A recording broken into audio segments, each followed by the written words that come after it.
The slap echoed across the ranch yard like a gunshot. Every man froze.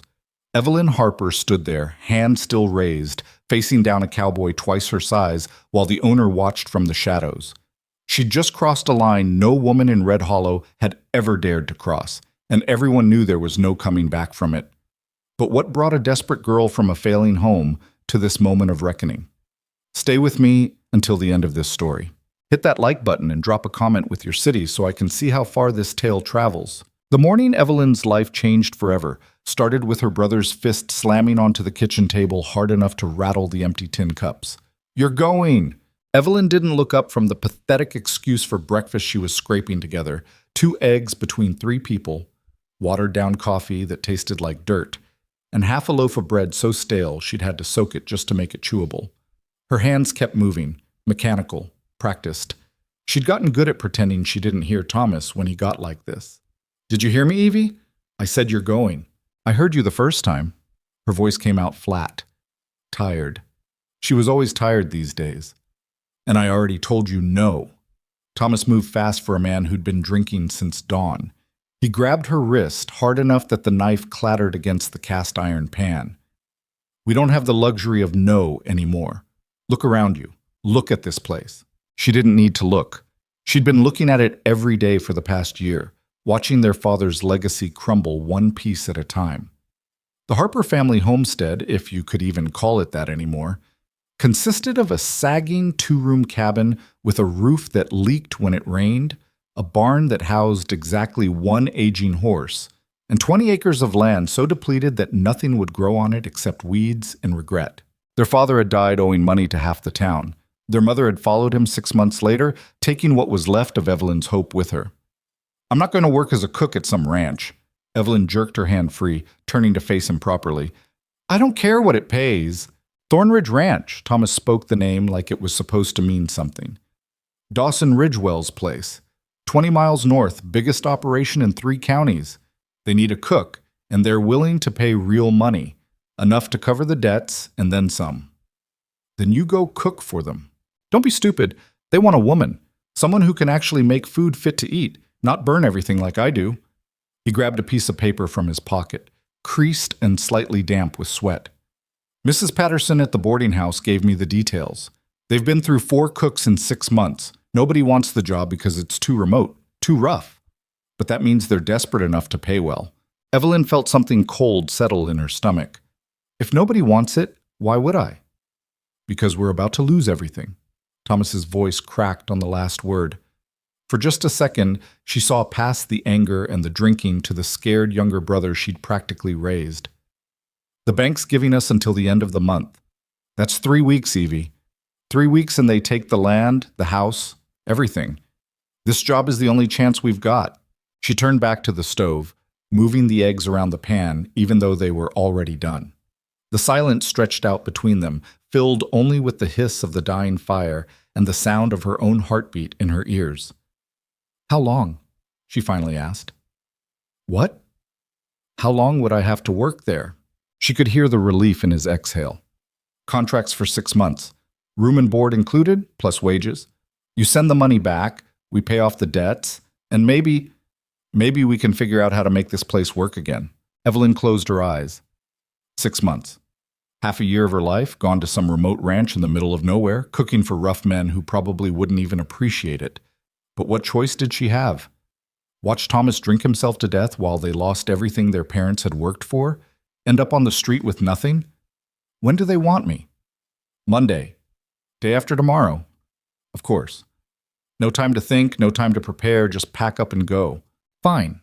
The word tasted like ash. "But I want it in writing. Every penny of what I earn goes to the debts first. And if anything happens to me out there, nothing's going to happen to you. It's just cooking." She finally turned to look at him, really look at him. Thomas was 23, 2 years younger than her, but he looked 40. His hands shook from too much whiskey and not enough food. His eyes were bloodshot, his face gaunt. When had he gotten so old? "You need to stop drinking," she said quietly. "I'll stop when we're not about to lose everything." "You'll be dead before then." He flinched like she'd hit him, but didn't argue. They both knew she was right.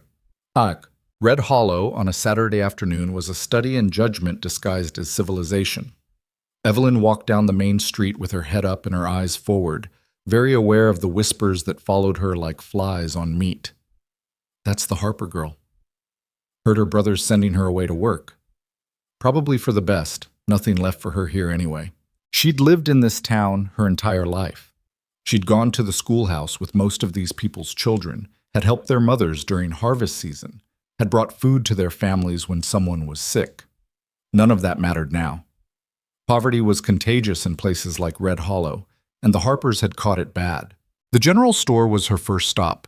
She needed supplies for the trip, practical things she could afford with the few coins she had left. The bell above the door jingled as she entered, and Mrs. Brennan behind the counter looked up with an expression that could have curdled milk. Miss Harper. Mrs. Brennan. Evelyn kept her voice polite, neutral. I need to buy some things. I heard you're leaving town. The older woman's tone made it clear what she thought of that. Going to work at Thornridge Ranch. News traveled fast. That's right. You know what kind of place that is? What kind of men work there? Evelyn felt her jaw tighten. I imagine they're the kind who need to eat, same as everyone else. It's not proper for a young woman to be out there alone with all those ranch hands. People will talk. People are already talking. Evelyn picked up a small bundle of fabric that might work for spare clothes. At least this way I'll give them something real to talk about. Mrs. Brennan's face pinched into something sour. Your mother would be ashamed. The words hit harder than they should have. Evelyn set down the fabric carefully, taking a slow breath before she responded. My mother would understand doing what needs to be done to survive. Now, do you want my money, or should I take it elsewhere? They completed the transaction in hostile silence. Evelyn left with a small bundle of necessities and the absolute certainty that by nightfall, the entire town would know every detail of their conversation, probably with embellishments. Her next stop was the boarding house where Mrs. Patterson lived. The older woman had been kind to Evelyn's mother, one of the few in town who hadn't turned her back when things got bad. If anyone could tell her the truth about what she was walking into, it would be her. Mrs. Patterson answered the door herself, her weathered face creasing into something almost like sympathy when she saw who it was. Evelyn. Come in, child. I've been expecting you. The boarding house parlor was small but clean, smelling faintly of lavender and old wood. Mrs. Patterson gestured to a worn armchair and disappeared into the kitchen, returning moments later with 2 cups of actual coffee. The real kind, not the chicory substitute most people had been drinking since the war. I suppose Thomas told you about the position? Mrs. Patterson said, settling into her own chair with a slight wince. Her knees weren't what they used to be. He told me they need a cook, that they pay well. That's about all I know. Then let me fill in the rest. The old woman took a sip of her coffee, gathering her thoughts. Dawson Ridgewell owns Thornridge Ranch, biggest cattle operation between here and the territorial line. He runs a tight ship, fair but hard. The men who work for him are rough, but they're not criminals. Mostly just cowboys trying to make a living. Why can't they keep a cook? Because it's thankless work in the middle of nowhere. The ranch is 20 miles from town, accessible by one road that's barely passable half the year. The bunkhouse kitchen is old, the equipment's outdated, and you'd be cooking for anywhere from 15 to 25 men, depending on the season. Plus, there's the main house. Evelyn felt her stomach drop. The main house? Ridgewell has a daughter, Lily. She's about 8 years old, I think. Her mother died in childbirth, or maybe it was fever. The stories vary. Ridgewell's housekeeper handles most of the cooking there, but she's getting on in years and could use help. So I'd be cooking for the ranch hands and helping in the main house? That's the general idea, yes. Though I'll warn you, Ridgewell himself is not an easy man to work for. He expects perfection and doesn't tolerate excuses. But if you can meet his standards, he'll pay you fair and treat you square. Evelyn turned the coffee cup in her hands, feeling the warmth seep into her palms. Why are you helping me? Why did you bring this to Thomas? Mrs. Patterson's expression softened. Because I knew your mother, and I know you. You're a hard worker, Evelyn, and you deserve a chance at something better than watching your brother drink away what's left of your family's name. This job won't be easy, but it's honest work with honest pay. That's more than most folks get these days. What about the other cooks? The ones who didn't last? First one couldn't handle the isolation. Second one got into it with the foreman and left in a huff. Third one was a drunk. Ridgewell sent him packing after a week. Fourth one was a good cook, but couldn't manage the volume. It's hard work, no denying that. Evelyn set down her cup. What if I can't do it either? Then you come back and we figure something else out. But you won't know unless you try. Mrs. Patterson leaned forward, her eyes sharp and knowing. Besides, what's your alternative? Stay here and watch everything fall apart? At least out there, you'll have a purpose. Torch. The weekend passed in a blur of preparation. Evelyn packed her few belongings into a canvas bag her father had used for traveling. 2 practical dresses, a spare apron, her mother's old recipe book, and the knife set that was probably the most valuable thing she owned. Everything else she left for Thomas, though what good any of it would do him, she couldn't say. Sunday evening, she found him in the barn, supposedly checking on the horse, but really just hiding with a bottle. I'm leaving at first light, she said from the doorway. Thomas looked up, and for a moment she saw something like regret cross his face. I know. The money I send back goes straight to the bank. Not the saloon, not anywhere else. The bank? I know. And you need to find work, real work, not just odd jobs that barely pay for your next drink. Evie, I mean it, Thomas. She stepped into the barn, and the old boards creaked under her feet. I'm doing this for both of us. Don't make it for nothing. He stood up, swaying slightly, and for a terrifying moment she thought he might cry. But Thomas Harper hadn't cried since their mother died, and he wasn't about to start now. I'll make it right, he said. I promise. Evelyn wanted to believe him. She really did. But promises were easy, and follow-through was hard, and Thomas had never been good at hard things. Goodbye, Thomas. It's not goodbye. You'll be back in 6 months. She didn't answer. They both knew 6 months was a lifetime when you had nothing to hold on to. The morning she left, Red Hollow was still sleeping off Saturday night's excesses. Evelyn walked to the edge of town where the weekly supply wagon made its run to the northern ranches. The driver was a grizzled old man named Coop, who'd been making this route since before she was born. You the new cook for Thornridge? He asked, looking her up and down with the kind of assessment that came from years of reading people. That's right. Huh, you don't look like much. I can cook? Better hope so. Ridgewell don't suffer fools. He gestured to the back of the wagon. Climb on up. It's a 4-hour ride and we're already behind schedule. The journey north took them through terrain that got progressively rougher and more remote. The road, and Evelyn used that term generously, was little more than 2 ruts carved through scrubland and rock. They passed a few scattered homesteads in the first hour, then nothing but open country stretching out in all directions. Coop wasn't much for conversation, which suited Evelyn fine. She spent the time watching the landscape change, memorizing landmarks for a journey she might someday have to make on foot if things went wrong. The morning sun was harsh and unforgiving, baking the earth and making mirages dance on the horizon. Around mid-morning, Coop finally broke the silence. You ever worked on a ranch before?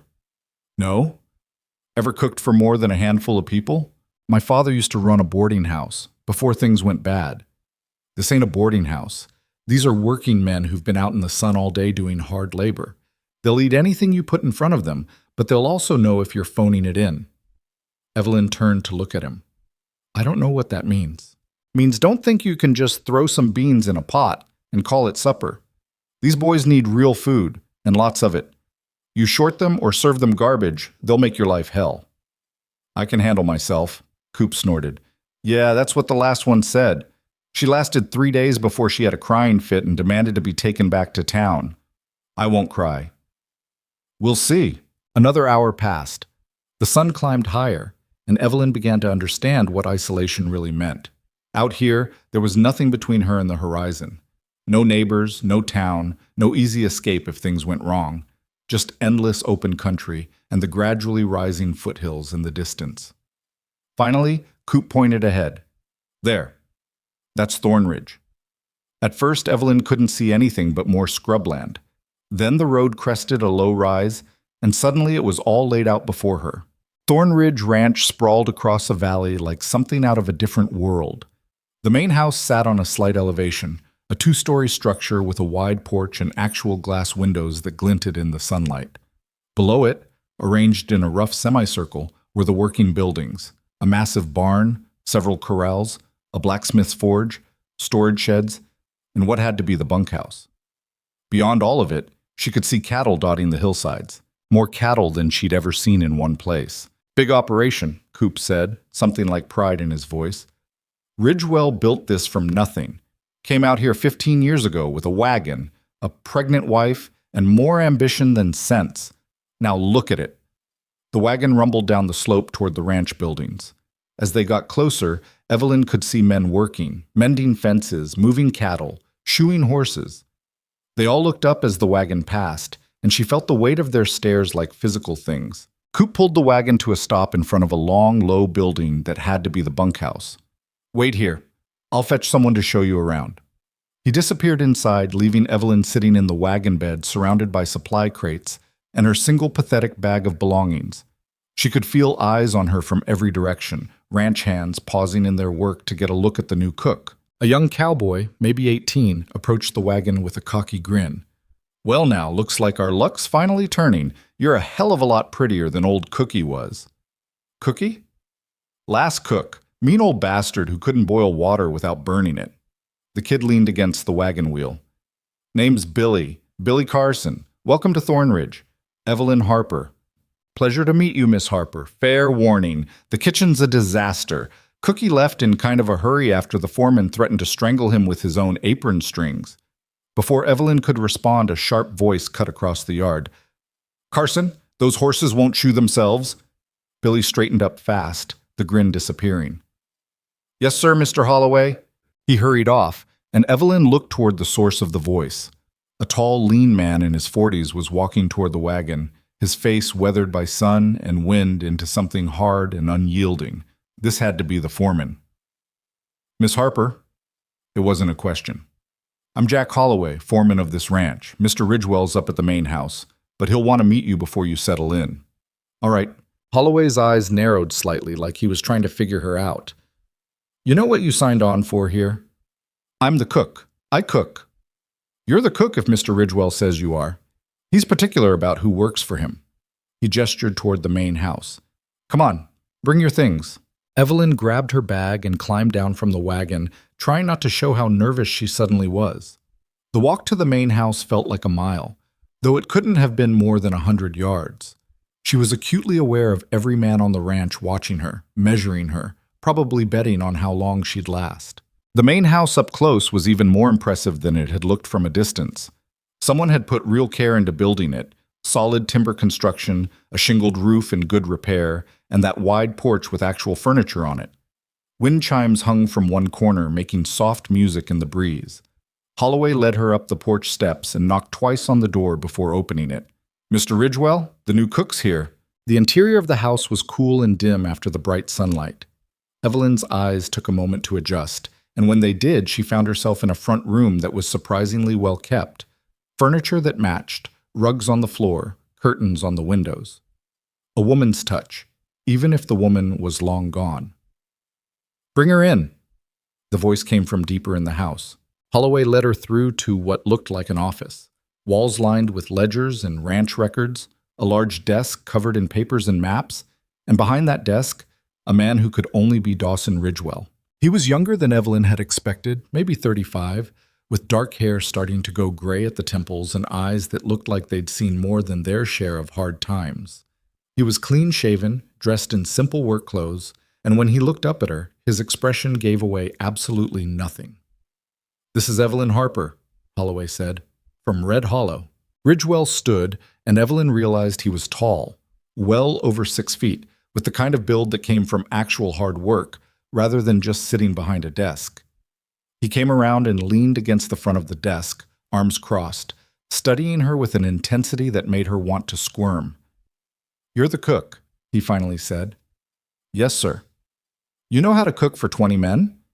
"I've cooked for crowds before." "Define crowds." Evelyn lifted her chin. "My father ran a boarding house. We had up to 15 people staying at any given time, plus day workers. I've been cooking since I was 12. "That was a while ago." She felt her face heat. "I'm 25. I know.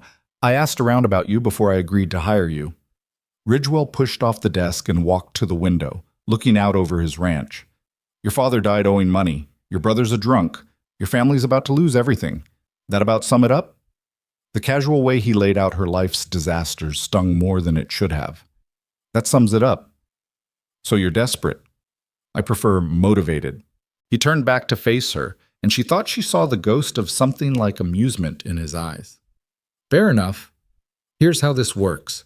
You've got a trial period of 1 week. You'll cook 3 meals a day for the ranch hands in the bunkhouse kitchen. Breakfast at 5:30, lunch at noon, dinner at 6:30. The men work hard and they eat accordingly. You run out of food, you fail. You serve them inedible garbage, you fail. You cause trouble or can't handle the work, you fail. And if I don't fail, then you've got a job for 6 months at $40 a month plus room and board. You'll also help my housekeeper, Mrs. Chen, with meals for the main house when needed. My daughter eats with me in the evenings. $40 a month was more money than Evelyn had seen in a year. She tried not to let her relief show. That's acceptable. One more thing, Ridgewell's voice dropped, getting harder. I don't tolerate any nonsense between my workers. No romantic entanglements, no drama, no games. You're here to cook, not to socialize. Any man who bothers you, you tell Holloway or you tell me. We'll handle it, but if you're encouraging it or playing games, you're gone. Clear? Evelyn felt her temper spark. Perfectly clear. And while we're laying down rules, I don't tolerate being grabbed, harassed, or treated like I'm less than human just because I'm a woman. Any man who tries it will regret it. Ridgewell's eyebrows went up slightly. You planning to fight my ranch hands? If I have to. For a long moment, he just looked at her. Then, unexpectedly, he smiled. A small thing, but genuine. You might actually last more than 3 days. Holloway, show Miss Harper to her quarters and the kitchen. She starts tomorrow morning. Yes, sir. Holloway gestured for Evelyn to follow him. She turned to go, then paused. Mr. Ridgewell, thank you for the opportunity. Don't thank me yet. You haven't seen the kitchen. Might. Holloway wasn't kidding. The bunkhouse kitchen was a disaster. It occupied one end of the long building that housed the ranch hands, separated from the sleeping quarters by a wall that looked like it might fall over if someone leaned on it too hard. The room itself was maybe 20 by 15 feet, with a massive cast-iron stove that had seen better days, a scarred wooden prep table, and shelves that held a chaotic jumble of pots, pans, and supplies. Everything was coated in a layer of grease and grime that spoke of months, maybe years, of neglect. The floor was sticky under her boots. The windows were so dirty they barely let in light. And the smell. Evelyn tried not to breathe too deeply. Like I said, Holloway offered, Cookie wasn't much for cleaning. Cookie wasn't much for anything, apparently. Evelyn set down her bag and walked slowly through the space, cataloging the disaster. When's the last time anyone properly scrubbed this place? Define properly. Never mind. She turned to face him. I'll need supplies. Soap, scrub brushes, fresh water, and about a gallon of elbow grease. You're going to clean before you cook? I'm not cooking in this. I'd poison everyone. She pulled off her traveling shawl and rolled up her sleeves. Is there somewhere I can sleep? Holloway led her to a small room off the kitchen, barely bigger than a closet, with a narrow bed, a trunk, and a single window. It was clean at least, and private. Mrs. Chen insisted we fix this up for you, Holloway said. She said no woman should have to sleep in the bunkhouse with the men. Tell her thank you. You can tell her yourself. She wants to meet you after dinner. He paused at the door. Look, Miss Harper, I'm going to be straight with you. Most of the men are decent, but they're going to test you. They'll complain about the food, make crude jokes, try to get a rise out of you. It's what they do with every new cook. And what should I do about it? Don't take the bait. Do your job, keep your head down, and eventually they'll accept you. Or they won't. Either way, don't let them see you rattle. After he left, Evelyn stood in the middle of her new room and let herself feel the full weight of what she'd just taken on. She was 20 miles from anything resembling civilization, surrounded by strange men, responsible for feeding an entire ranch workforce with equipment that looked like it might give her tetanus. But she'd promised Thomas she'd make this work. More than that, she'd promised herself. So she changed into her oldest dress, tied on her apron, and went to war with the kitchen. By midnight, Evelyn had made a dent in the disaster. The stove was scrubbed within an inch of its life, the prep table was clean enough to actually use, and she'd organized the pantry supplies into something resembling a system. Her hands were raw from lye soap, and her back ached from hours of bending and scrubbing, but the kitchen was starting to look like a place where food could actually be safely prepared. She'd also taken inventory of what she had to work with. The pantry was well stocked with basics: flour, cornmeal, beans, salt pork, coffee, sugar, dried fruit, and spices. The cold cellar held potatoes, onions, and some sad-looking carrots. There was a smokehouse with bacon and ham, and Holloway had mentioned fresh beef was delivered twice a week. It wasn't fancy, but it was enough to work with. Around 1 in the morning, she finally admitted defeat and went to bed. Her little room was stuffy, and the bed was harder than she was used to, but exhaustion won out over discomfort. She fell asleep planning breakfast menus and dreaming of her mother's recipe book. She woke to someone pounding on her door. "Cook, you up? It's almost 5. Evelyn jerked upright, disoriented and panicking. 5 o'clock. Breakfast at 5:30. She'd overslept. She dressed in record time, splashed water on her face from the basin, and burst into the kitchen to find it wasn't empty. A woman in her 60s stood by the stove, already starting a fire. "You must be Evelyn," the woman said in accented English. "I'm Mrs. Chen. I thought you might need help this first morning." "I overslept. I'm so sorry. I should have—" "You worked until midnight cleaning this disaster. I saw the light under the door." Mrs. Chen's expression was kind but firm. "Don't apologize. Just start cooking. The men will be here in 25 minutes, and they're expecting food." 25 minutes. Evelyn's brain kicked into emergency mode. "Right, okay, I can do this." She grabbed her mother's recipe book and flipped to breakfast. "Biscuits? No time for biscuits. Flapjacks. I can do flapjacks fast. And bacon, and eggs, and coffee." "The coffee's already started." Mrs. Chen pointed to the massive pot already heating on the stove. "You make the batter, I'll start the bacon." They worked in synchronized chaos. Evelyn mixed flour, buttermilk, eggs, and leavening into a batter, while Mrs. Chen laid out bacon in several large skillets. The kitchen filled with smoke and sizzling sounds and the smell of cooking meat. Evelyn heated her griddle and started pouring out flapjacks, working as fast as she'd ever worked in her life. Flip stack, don't burn them, keep moving, don't think about the time. At exactly 5:30, the door burst open and men started filing in. They were loud, rough, still half asleep, and they descended on the food like locusts. Evelyn kept cooking, trying not to look at them, focusing entirely on keeping the flapjacks coming. "More bacon! Coffee's out."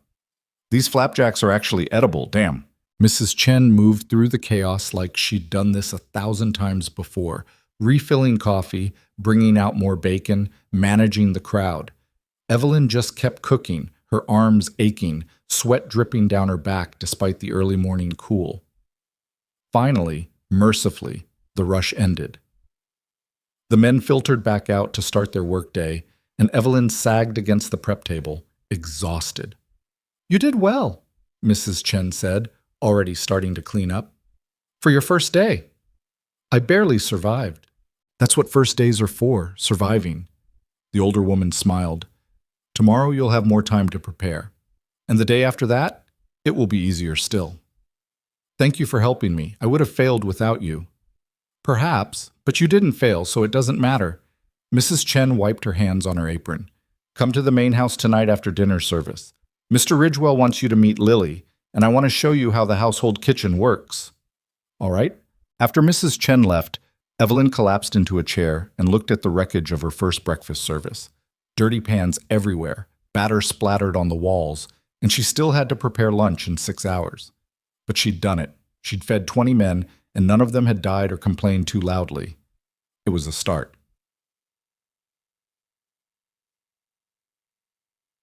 The days blurred together into a rhythm of brutal, exhausting work.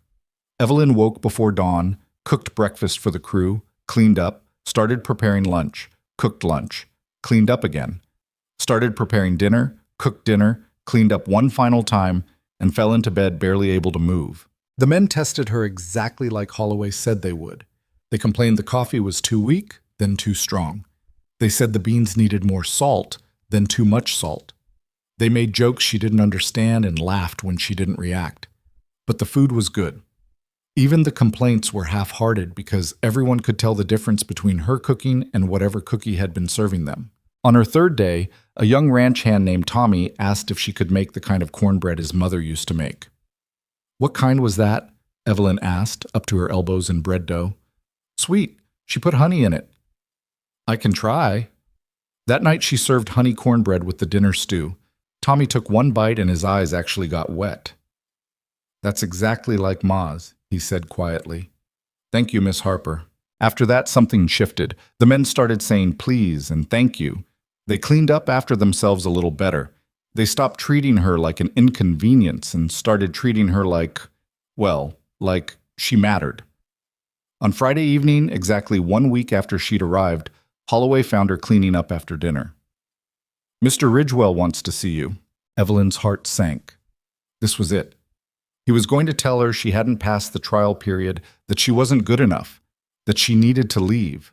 She followed Holloway to the main house, rehearsing arguments in her head, but when she entered Ridgewell's office, he didn't look angry. He looked tired. "Miss Harper, sit down." She sat. Ridgewell leaned back in his chair, studying her. "I've been getting reports all week, from Holloway, from the men, from Mrs. Chen. I can do better. I know the first few days were rough, but I'm getting faster and—" "You passed." Evelyn stopped mid-sentence. "What?" "The trial period. You passed. The job's yours if you want it." The relief was so intense she felt dizzy. "I want it." "Good. Because the men actually seem happy for once, and Mrs. Chen says you're a hard worker." He pulled out a ledger and made a notation. "Your first month's wages will be paid at the end of next week. You can send them back to Red Hollow with Coop's supply run." "Thank you, Mr. Ridgewell." "Don't thank me. You earned it." He closed the ledger. "Now, there's one more thing. Lily's been asking to meet you. Mrs. Chen talks about you, and my daughter's curious." Evelyn's stomach clenched with a different kind of nervousness. "All right." Ridgewell stood and led her through the house to a sitting room where a little girl sat curled up in a chair with a book. She looked up when they entered, and Evelyn saw she had her father's dark hair and serious eyes. "Lily, this is Miss Harper. She's our new cook." "Hello?" Lily's voice was soft, uncertain. "Hello, Lily." Evelyn smiled, trying to look friendly and unthreatening. "Your father says you've been asking about me. Mrs. Chen says you make good cornbread." "I try. Do you like cornbread?" Lily nodded, then seemed to gather her courage. "Could you teach me how to make it? Mrs. Chen's been teaching me to cook, but she doesn't know how to make cornbread like that." Evelyn glanced at Ridgewell, who gave a small nod. "I'd be happy to teach you," Evelyn said. "Maybe tomorrow afternoon, if your father says it's all right." "Please, Papa?" "We'll see." But his tone was gentle, and Evelyn could see the love there, buried under all that hardness. As she walked back to the bunkhouse that night, Evelyn felt something she hadn't felt in a long time. Hope. She had a job. She had a place to sleep.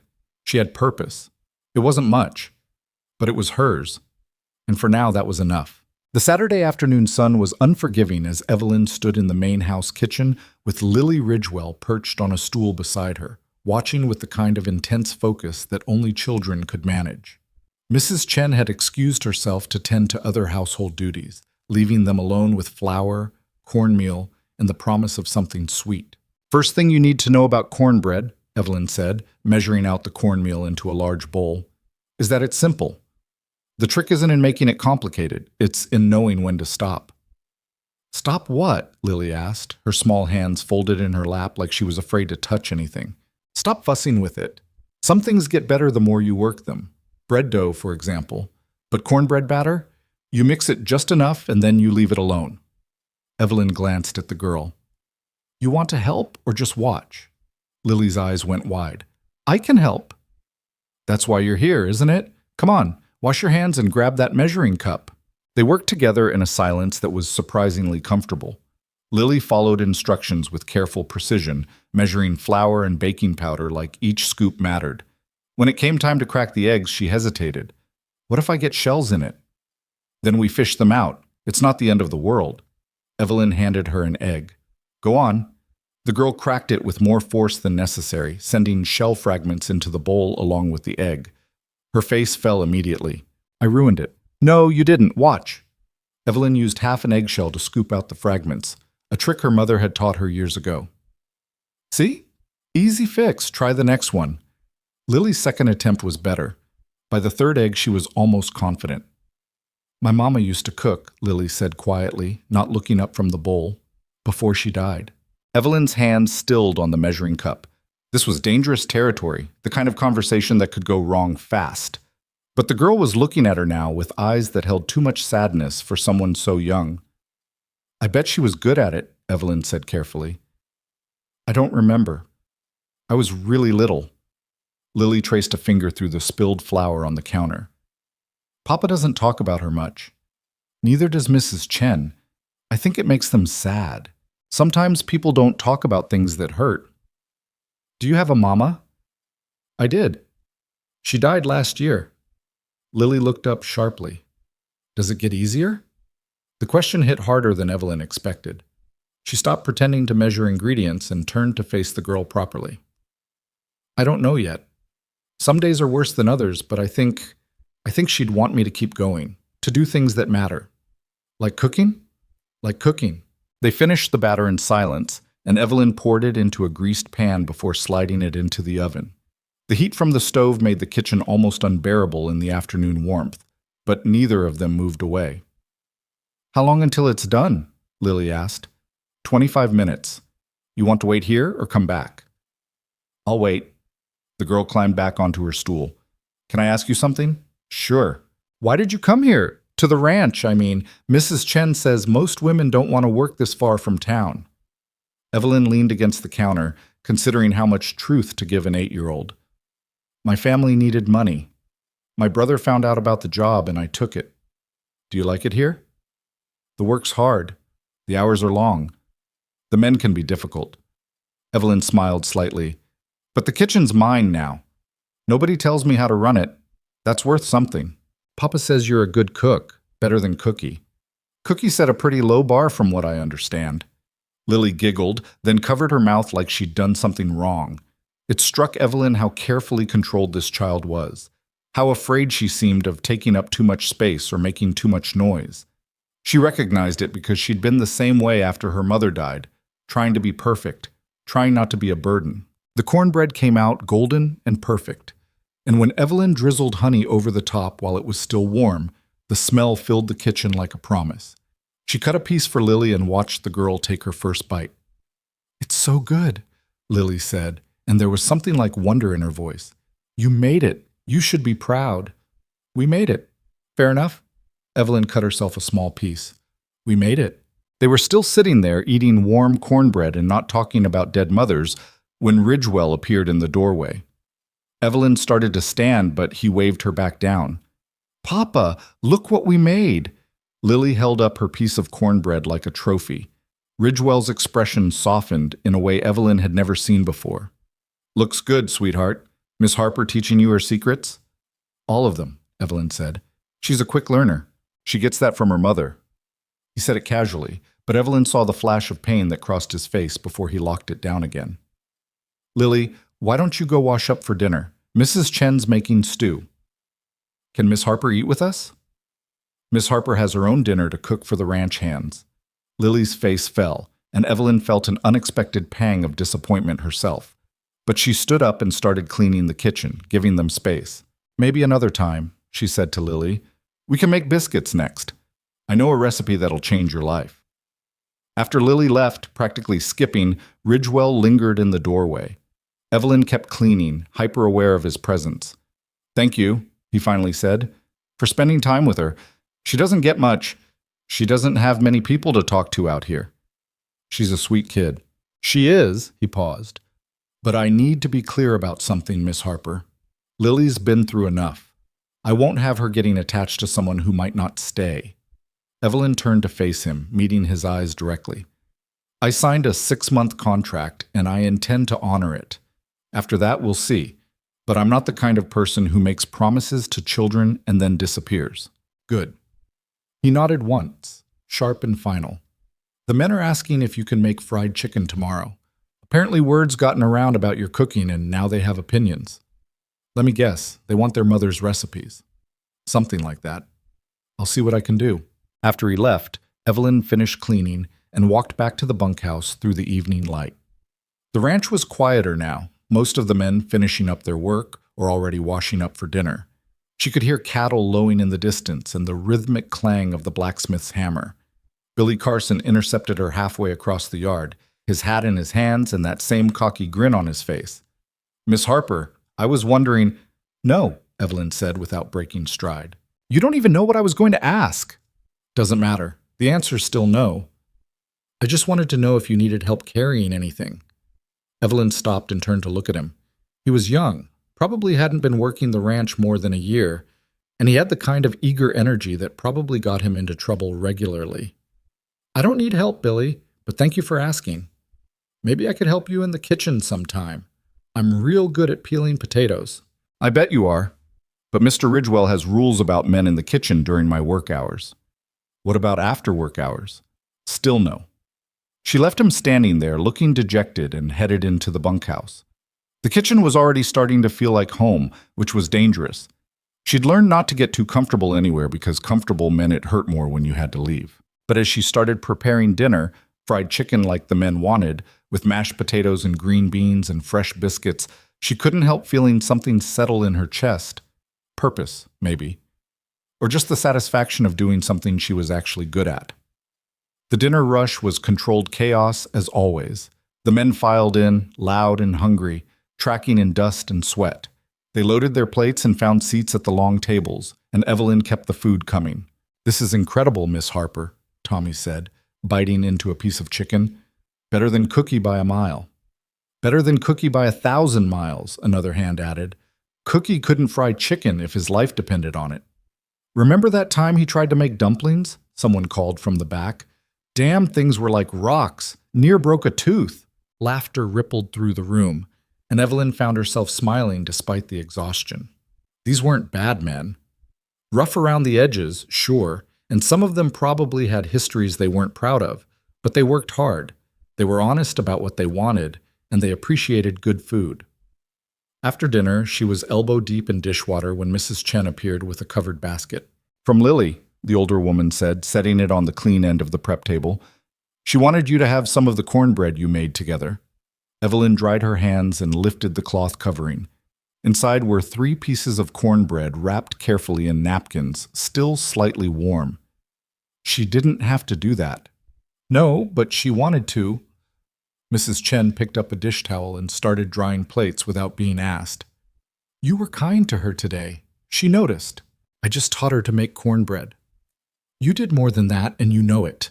The older woman's eyes were sharp. "That child is lonely. Her father loves her, but he doesn't know how to talk to her. I do my best, but I'm not family, just the help. You're more than that." "Maybe, but it's not the same as having a mother." Mrs. Chen set down a dried plate and picked up another. "Be careful, Miss Harper. Lily loses people easily. Her mother, then a series of housekeepers who couldn't handle the isolation. Don't become another person who leaves." "Mr. Ridgewell already gave me that speech." "I'm sure he did, but I'm saying it differently. Dawson worries about protecting Lily from disappointment. I worry about the girl having no one to teach her how to be a woman in this world." She looked at Evelyn directly. "She needs someone like you, someone strong who doesn't quit when things get hard." The weight of that expectation settled on Evelyn's shoulders like a physical thing. "I'll do my best. That's all anyone can ask." The weeks rolled forward with gathering momentum. Evelyn's routine became fixed. Wake at 4:30, start breakfast, cook, clean, start lunch, cook, clean, start dinner, cook, clean, collapse into bed. On Saturdays, she taught Lily something new in the kitchen. On Sundays, she caught up on mending and wrote short letters to Thomas that she never got responses to. The money she earned went straight back to Red Hollow with Coop's supply runs, along with terse notes about how the debts should be paid. She had no idea if Thomas was actually following through. She tried not to think about it too much because thinking about it made her angry, and anger was exhausting. The ranch hands had stopped testing her and started actively trying to help. They brought her fresh eggs from the chicken coop without being asked. They made sure the woodpile for the stove never ran low. They even organized themselves into shifts for cleaning up after meals, which had definitely not been happening under Cookie's tenure. "You've got them trained," Holloway observed one afternoon, watching the men actually scrape their plates and stack them properly. "I just treat them like human beings," Evelyn said. "Turns out that works." Revolutionary concept. She was starting to understand the rhythm of ranch life. The early mornings when the world was still dark and quiet, the midday heat that made everything shimmer, the evenings when the men would sit on the bunkhouse porch smoking and telling stories until the stars came out. It was harsh and isolated, but there was an honesty to it that Red Hollow had never had. Then Sarah Mitchell came to visit, and everything got complicated. She arrived on a Tuesday afternoon in a fancy buggy driven by her father, who owned the largest general store in Red Hollow. Sarah was everything Evelyn wasn't: polished, pretty, dressed in clothes that cost more than Evelyn made in 3 months. And she was there specifically to see Dawson Ridgewell.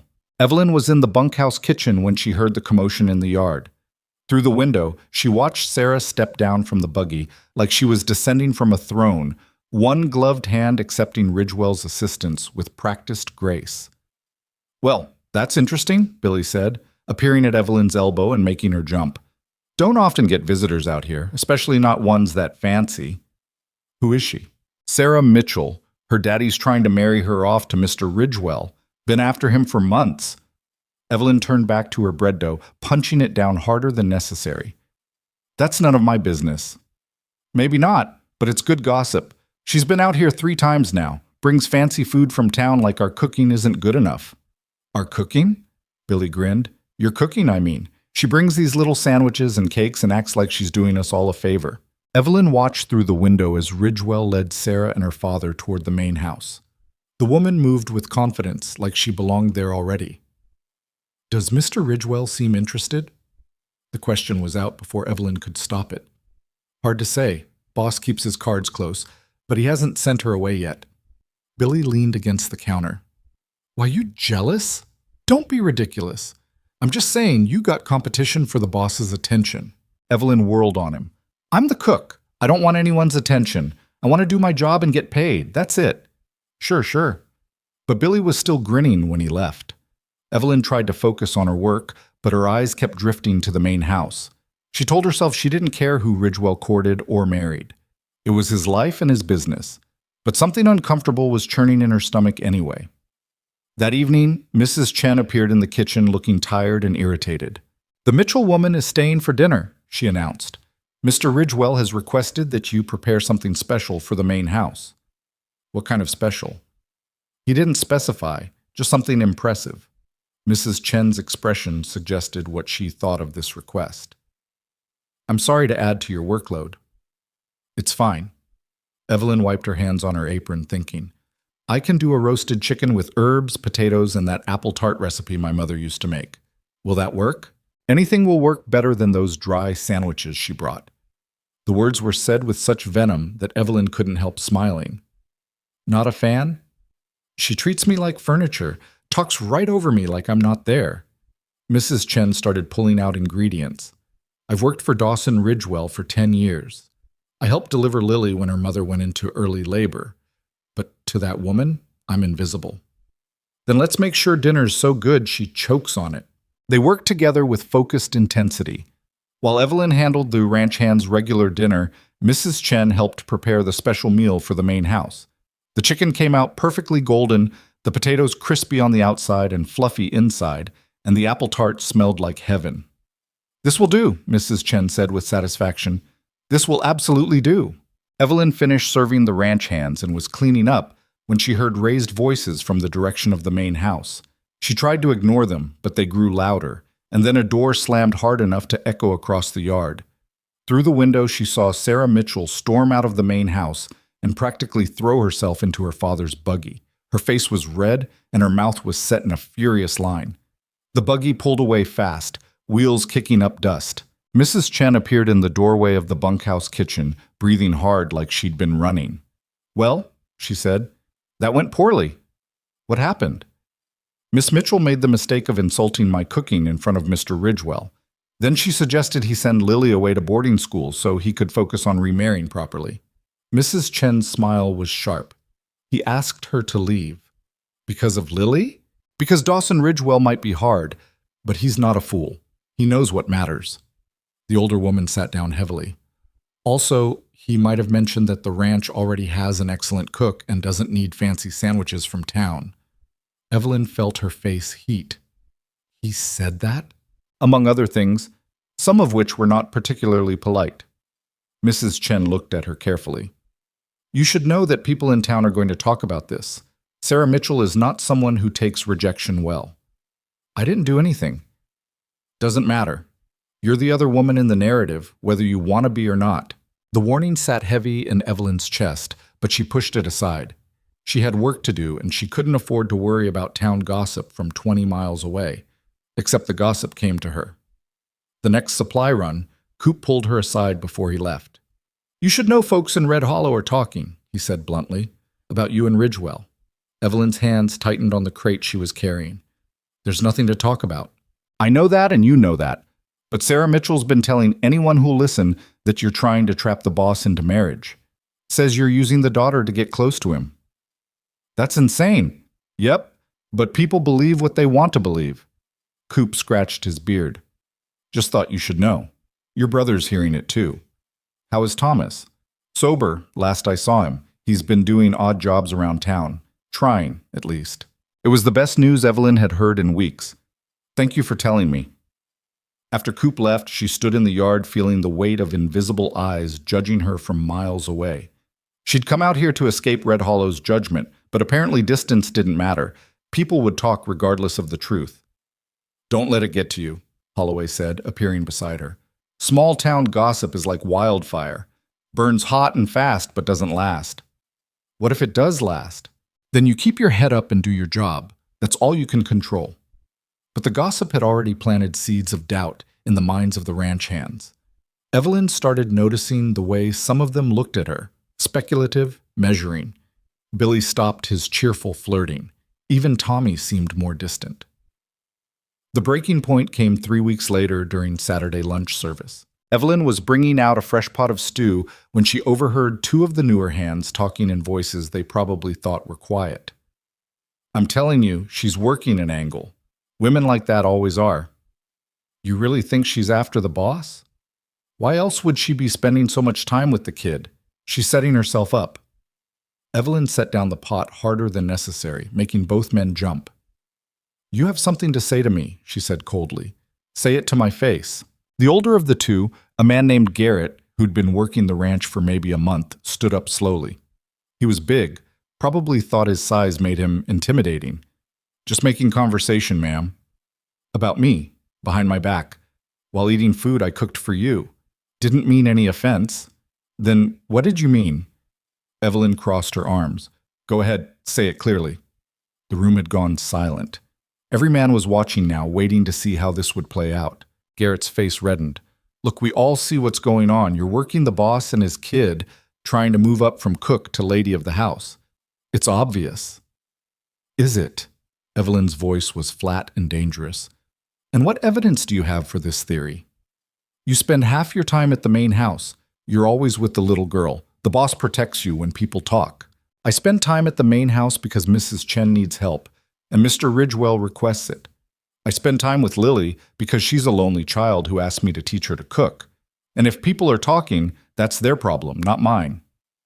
Still looks suspicious. Something in Evelyn snapped. The weeks of exhaustion, the stress of trying to prove herself, the unfairness of being judged for doing nothing wrong, it all boiled over. You want to know what's suspicious, Garrett? A man who's been here less than a month thinking he has the right to comment on my character. You want to know what else is suspicious? The fact that you're apparently spending your work time gossiping like a washwoman instead of doing your job. Now hold on. I'm not finished. Evelyn stepped closer, and despite the size difference, Garrett backed up. I came here to work. I've done nothing but work since the day I arrived. I wake up before all of you, I go to bed after all of you, and in between I make sure you're fed 3 times a day with food that doesn't poison you. If you have a problem with me, take it up with Mr. Ridgewell. Otherwise, keep my name out of your mouth. The silence was absolute. Then Holloway's voice cut through it. Garrett, Reynolds, you're both on night watch for the next week. Maybe some quiet time will teach you not to bite the hand that feeds you. Mr. Holloway, did I stutter? The two men left, and slowly the normal noise of the dining room resumed. But Evelyn could feel something had changed. Lines had been drawn. She finished the meal service in mechanical silence, then retreated to her room and sat on the edge of her bed with her head in her hands. She'd made a scene. She'd lost her temper. Ridgewell was probably going to fire her for causing trouble. The knock on her door came 20 minutes later. "Come in." Mrs. Chen entered, closing the door softly behind her. "That was quite a performance. I shouldn't have lost my temper." "Probably not, but I enjoyed watching it anyway." The older woman sat down beside her. "Those men had it coming. You've done nothing wrong, and they know it. It doesn't matter what I've done or haven't done. People believe what they want. True, but sometimes you have to stand up for yourself anyway." Mrs. Chen patted her knee. "Mr. Ridgewell heard about the incident. He wants to see you." Evelyn's stomach dropped. "To fire me? I don't think so, but you should go find out." The walk to the main house felt like walking to an execution. Evelyn's hands were shaking and she couldn't make them stop. She'd finally found something stable, something that gave her purpose, and she was about to lose it because she couldn't keep her mouth shut. Ridgewell was in his office, standing by the window with his back to the door. He didn't turn when she entered.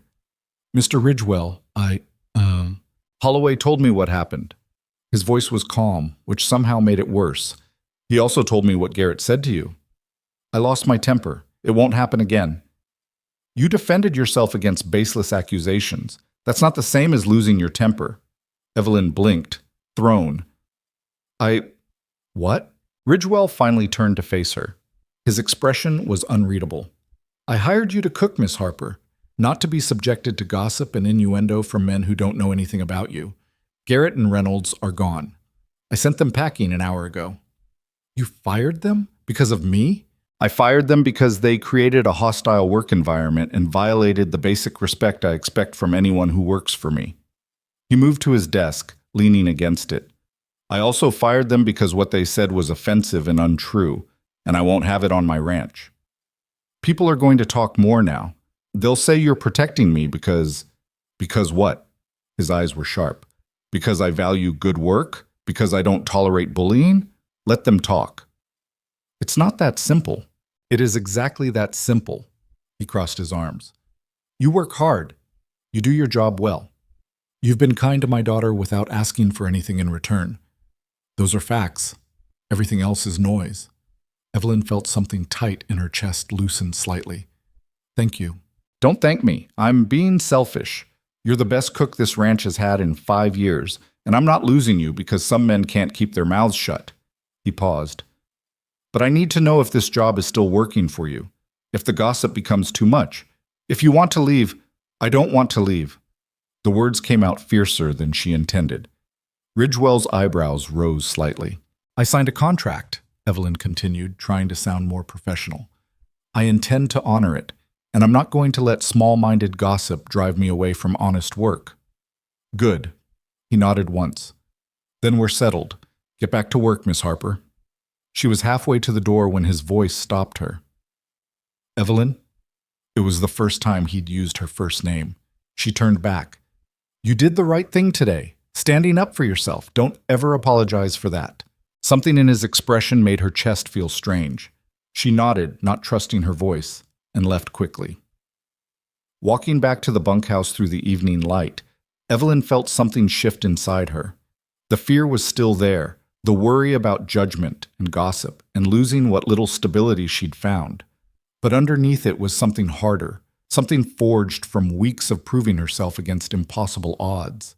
She belonged here, not because someone had given her permission, but because she'd earned it, and she'd be damned if she'd let anyone take that away. The gossip should have died down after Garrett and Reynolds were sent packing, but instead it festered like an infected wound. Word spread through the neighboring ranches and eventually back to Red Hollow, each retelling adding new embellishments until the story bore no resemblance to truth. By the time it circled back to Thornridge, Evelyn had supposedly seduced half the ranch hands, manipulated Ridgewell into firing good men, and was actively scheming to become the new Mrs. Ridgewell through whatever means necessary. The worst part was that most of the remaining ranch hands didn't believe a word of it. But belief didn't matter when the poison was already in the well. Evelyn first noticed the change when she went into town with Mrs. Chen for supplies. It was early October, 3 months into her contract, and the older woman had insisted she needed to get away from the ranch for a day. Wow. "You've been working yourself to death," Mrs. Chen said, as their wagon rolled toward Red Hollow. "A change of scenery will do you good." What it did was remind Evelyn why she'd been happy to leave in the first place. The general store went silent when they walked in. Mrs. Brennan's face pinched into something that looked like she'd been sucking on lemons, and the two other women shopping suddenly found the fabric displays fascinating. "Mrs. Chen," Mrs. Brennan said, her tone excessively polite. "And Miss Harper. What a surprise." "We need supplies," Mrs. Chen said flatly. She'd never had patience for small-town politics. The usual order, plus extra flour and sugar. While Mrs. Brennan gathered their items with pointed slowness, Evelyn felt the weight of whispers like bugs crawling on her skin. She couldn't make out the words, but she didn't need to. The tone said everything. "I heard she's got her hooks in that poor man," one of the women murmured, not quite quietly enough. "Using the motherless child, too. Shameless." Evelyn's hands clenched into fists inside her coat pockets. Mrs. Chen touched her arm gently, a silent warning to stay calm. But calm became impossible when Sarah Mitchell walked into the store with two of her friends, saw Evelyn, and smiled like a cat that had cornered a mouse. "Why, Evelyn Harper," Sarah said, her voice dripping false sweetness. "I didn't expect to see you back in civilization. Don't you have ranch hands to feed?" "It's my day off." "How nice for you. I suppose Mr. Ridgewell is very generous with his time off, among other things." The implication hung in the air like smoke. Evelyn turned to face her fully. "Is there something you want to say to me, Miss Mitchell?" "Not at all. I'm just making conversation." Sarah examined her gloves with exaggerated care. "Though I must say, it takes a certain kind of woman to position herself the way you have, using a grieving child to insinuate yourself into a household. It's quite clever, really." "I'm teaching her to cook, that's all." "Of course that's all." Sarah's smile sharpened. "Just like it's pure coincidence that Dawson fired 2 men for speaking honestly about the situation, or that he rejected my company in favor of protecting yours." "He rejected your company because you insulted his daughter and his staff," Mrs. Chen interjected coldly. "Don't rewrite history to soothe your wounded pride." Sarah's face flushed red. "I beg your pardon?" "You heard me clearly." Mrs. Chen stepped forward, and despite being a head shorter than Sarah, she somehow seemed more imposing. "You're embarrassed that a man chose his child's well-being over your social climbing, so you're taking it out on someone who's done nothing but work hard and mind her own business. How dare you?" "I dare, because I've known Dawson Ridgewell for 10 years and you've known him for 10 minutes. I know his character. You just know his bank account." The entire store was watching now, not even pretending to shop anymore. Sarah looked around at her audience, realized she was losing, and did what cornered animals always do. She lashed out. "At least I'm not some charity case he felt sorry for," Sarah said, turning her venom back on Evelyn. "Everyone knows your family's drowning in debt. You took this job out of desperation, not skill. You're nothing but a desperate woman clinging to the first opportunity that came along." Something in Evelyn's chest went very cold and very still. "You're right," she said quietly. "I did take this job out of desperation. My father died owing money, and my mother followed him 6 months later. My brother was drinking himself to death, and we were about to lose everything. So yes, I was desperate. And you know what? I'm not ashamed of that." She stepped closer to Sarah, who actually backed up slightly. "What I'm ashamed of," Evelyn continued, "is that I let people like you make me feel small for doing what needed to be done. I work from before dawn until after dark every single day. I feed 20 men 3 meals a day, and I do it well. I've earned every penny I make, and I owe apologies to no one, especially not to someone whose biggest accomplishment is being born into a family with money. You have no right to speak to me that way. I have every right. You came at me first, remember? You spread lies about me to make yourself feel better about being rejected. That's not my problem, Miss Mitchell. That's yours." The silence in the store was absolute. Sarah's mouth opened and closed like a fish, but no words came out.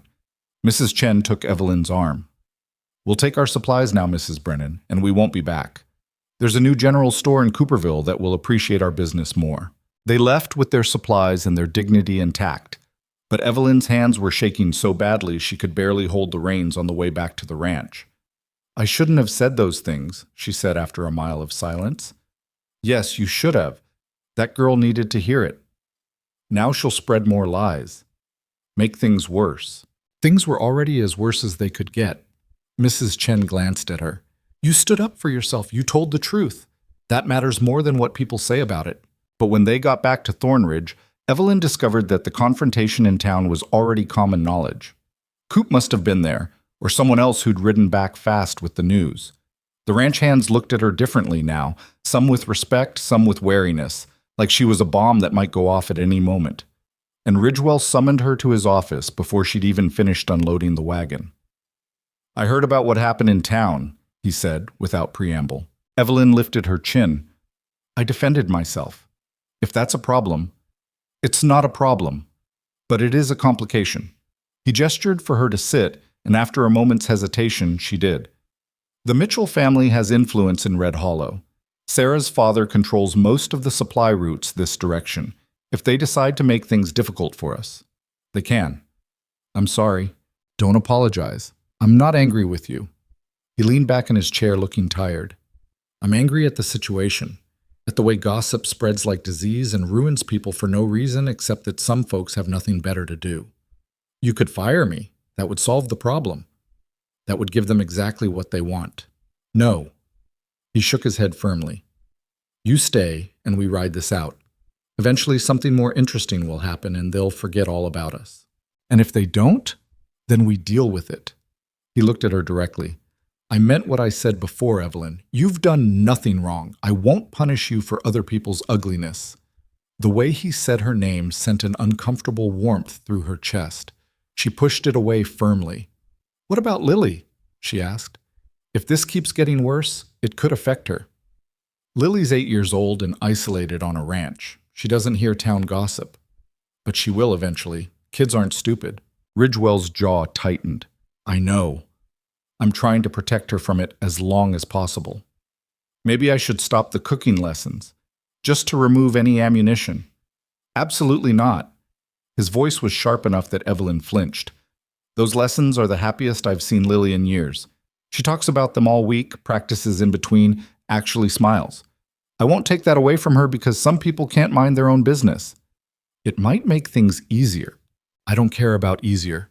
I care about what's right." He stood up and walked to the window, his back to her. "My daughter lost her mother before she was old enough to remember her. She's growing up in the middle of nowhere with no other children, no female influence except Mrs. Chen. You're teaching her things she needs to know. You're giving her something to look forward to. That matters more than gossip." Evelyn swallowed against the sudden tightness in her throat. "I care about her too. You should know that. She's a good kid." "She is." He turned back around and his expression had softened slightly. "Which is why I'm asking you not to pull away from her because of this situation. She's already lost too many people." "I won't. I promise." The word hung between them for a moment, weighted with more than she'd intended. "Good," Ridgewell said finally. "Now get some rest. You've had a long day."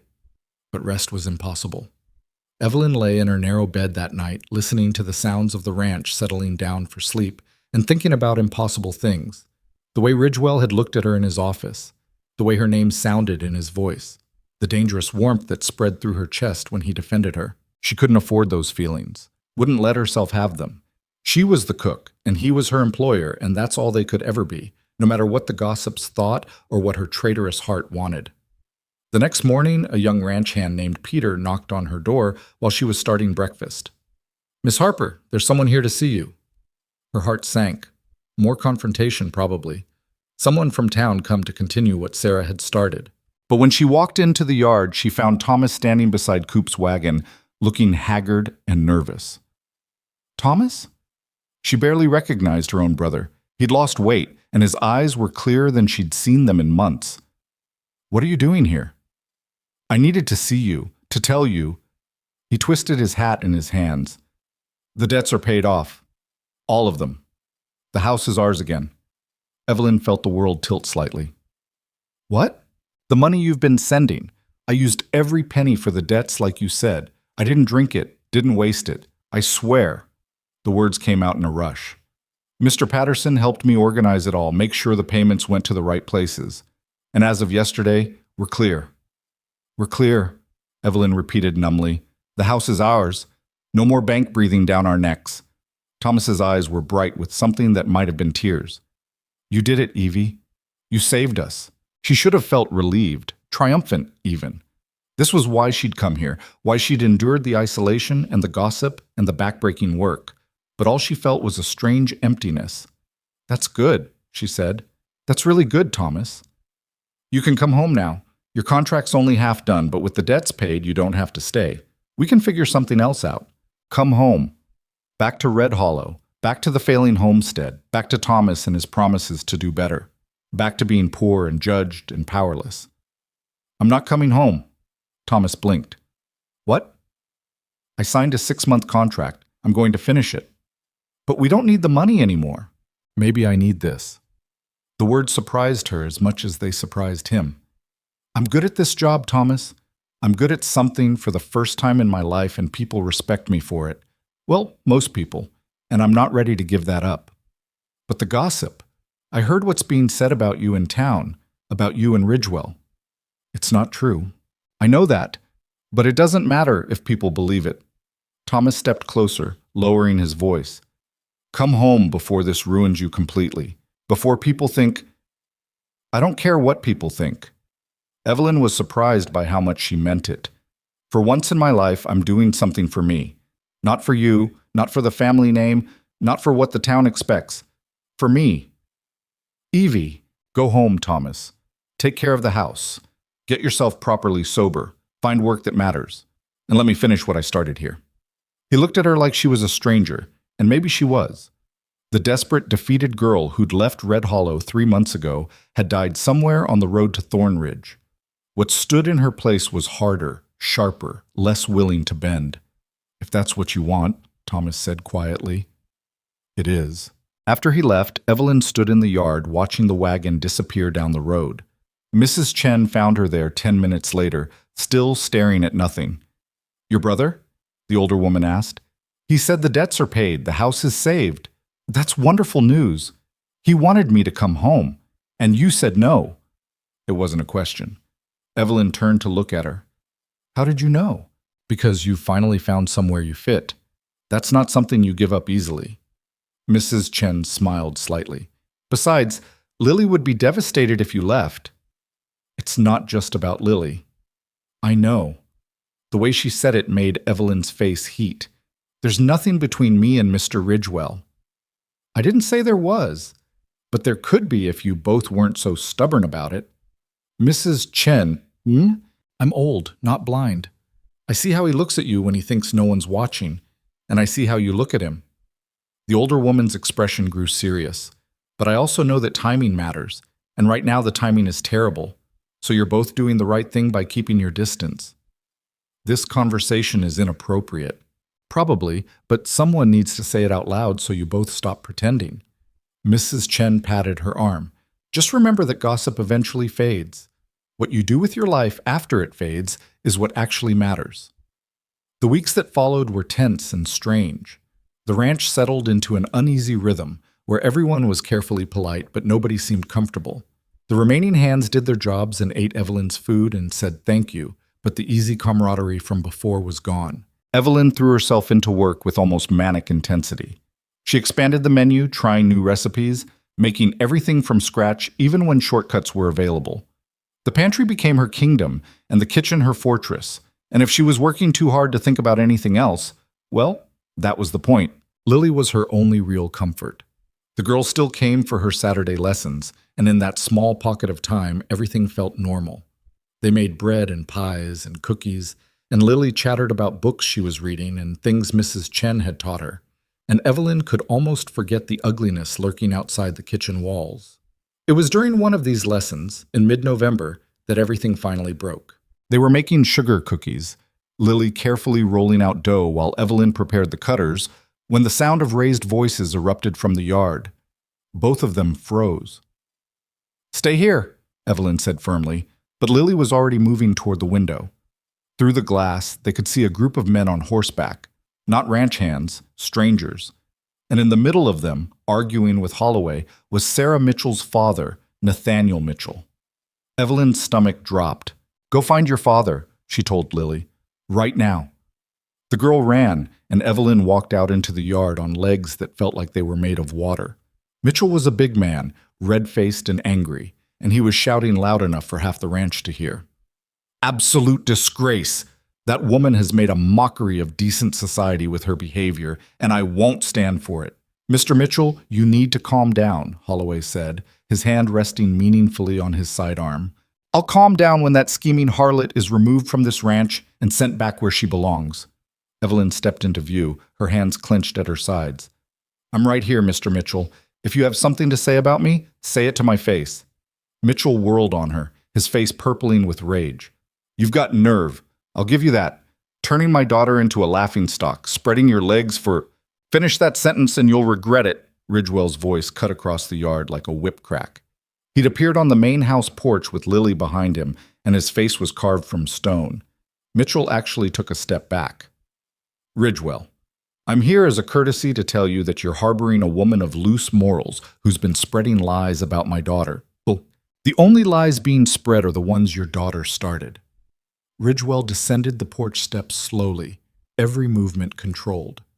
"Miss Harper has done nothing but her job. Your daughter, on the other hand, has spent months slandering a woman she barely knows because she can't accept rejection." "How dare you? How dare I?" Ridgewell's voice was dangerously quiet now. "You rode onto my property with armed men to harass my employee. You called her a harlot in front of my daughter, and you have the nerve to talk to me about daring?" Mitchell's hand moved toward his gun, and suddenly half a dozen ranch hands materialized from various buildings, all armed, all watching. "I wouldn't," Holloway said quietly. The tableau held for a long, terrible moment. Then Mitchell seemed to realize how badly he'd miscalculated. He was outnumbered and outgunned on someone else's land, and nothing he did here would end well for him. "This isn't over," he snarled. "There's a county social coming up in 3 weeks, a cooking competition. If your precious cook is so talented, let her prove it in front of the whole county. Let everyone see what she's really made of. Miss Harper doesn't have to prove anything to you." "But she will." Mitchell's smile was ugly. "Because if she doesn't show up, everyone will know it's because she's a coward and a fraud. Word will spread that Thornridge Ranch employs liars and home wreckers. That'll do wonders for your business." He was backing Ridgewell into a corner, and they both knew it. Refuse the challenge, and the gossip would explode. Accept it, and Evelyn would be thrown into a public spectacle designed to humiliate her. "I'll do it," Evelyn said before she could think better of it. Every head turned to look at her. "I'll enter your competition," she continued, her voice stronger than she felt. "And when I win, you and your daughter will apologize publicly for every lie you've spread about me." Mitchell laughed.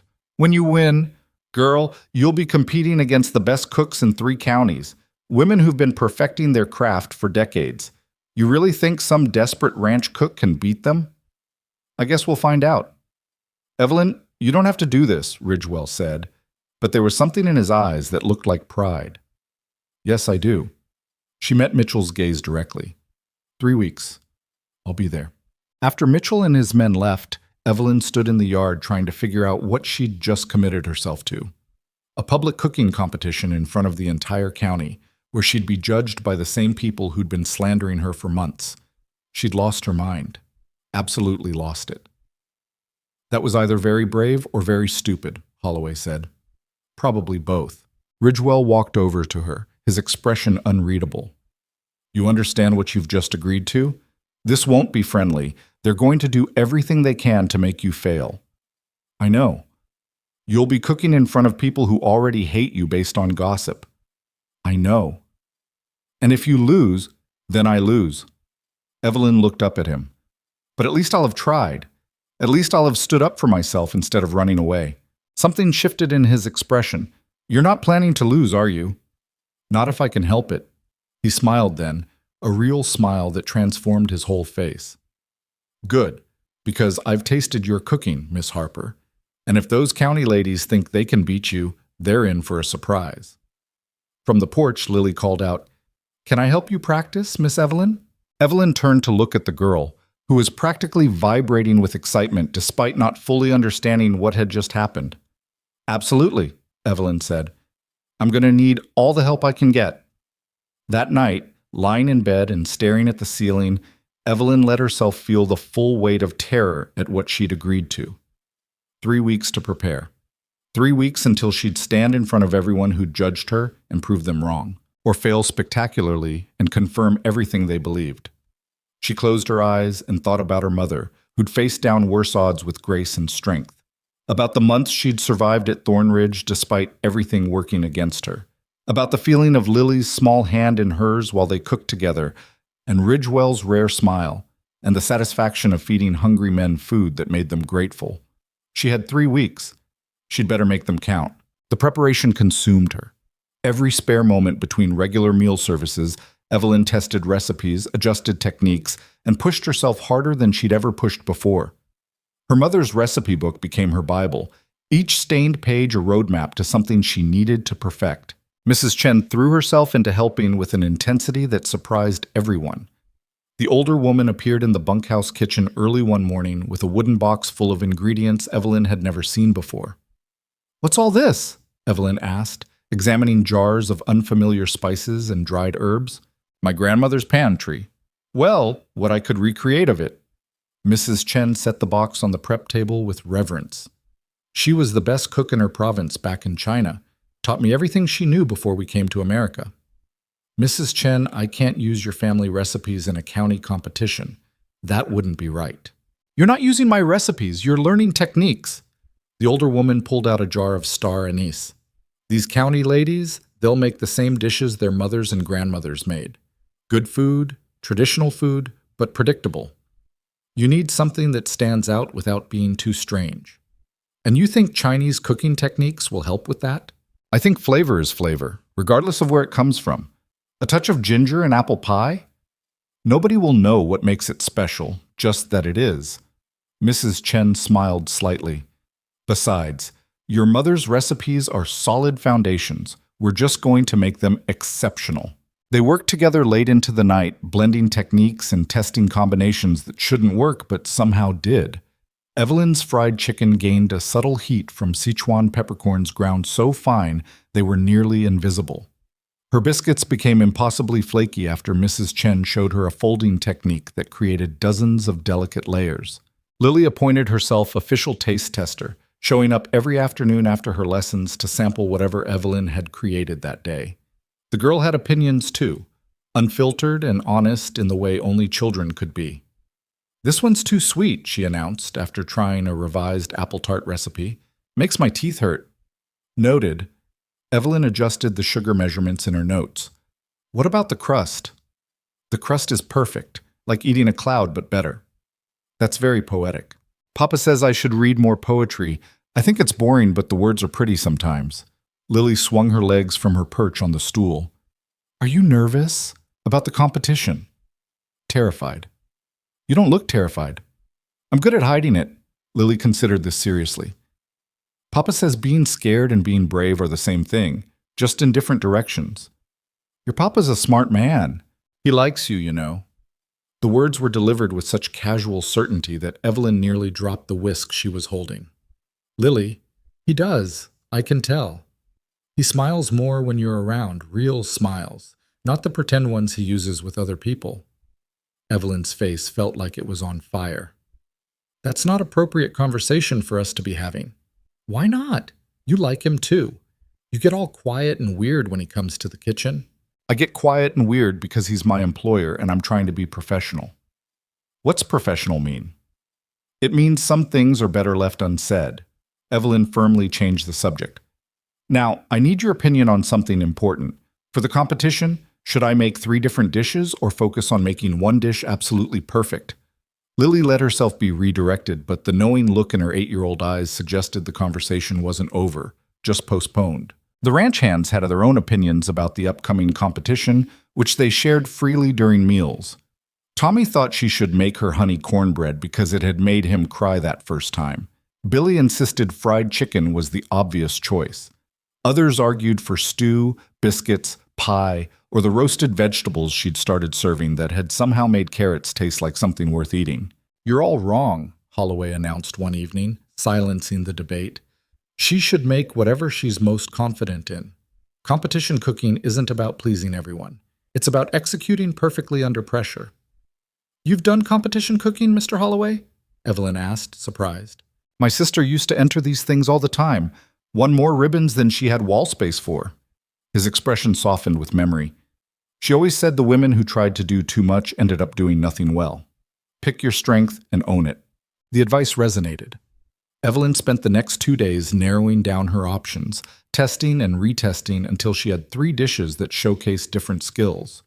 A main course that demonstrated technique, a bread that showed her foundation work, and a dessert that would be her final impression.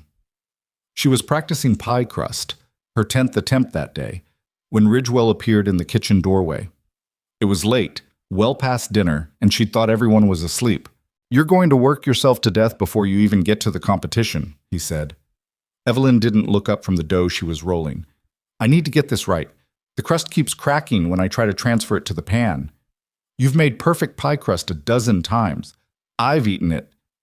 Perfect in this kitchen with no one watching isn't the same as perfect in front of judges looking for any reason to dismiss me.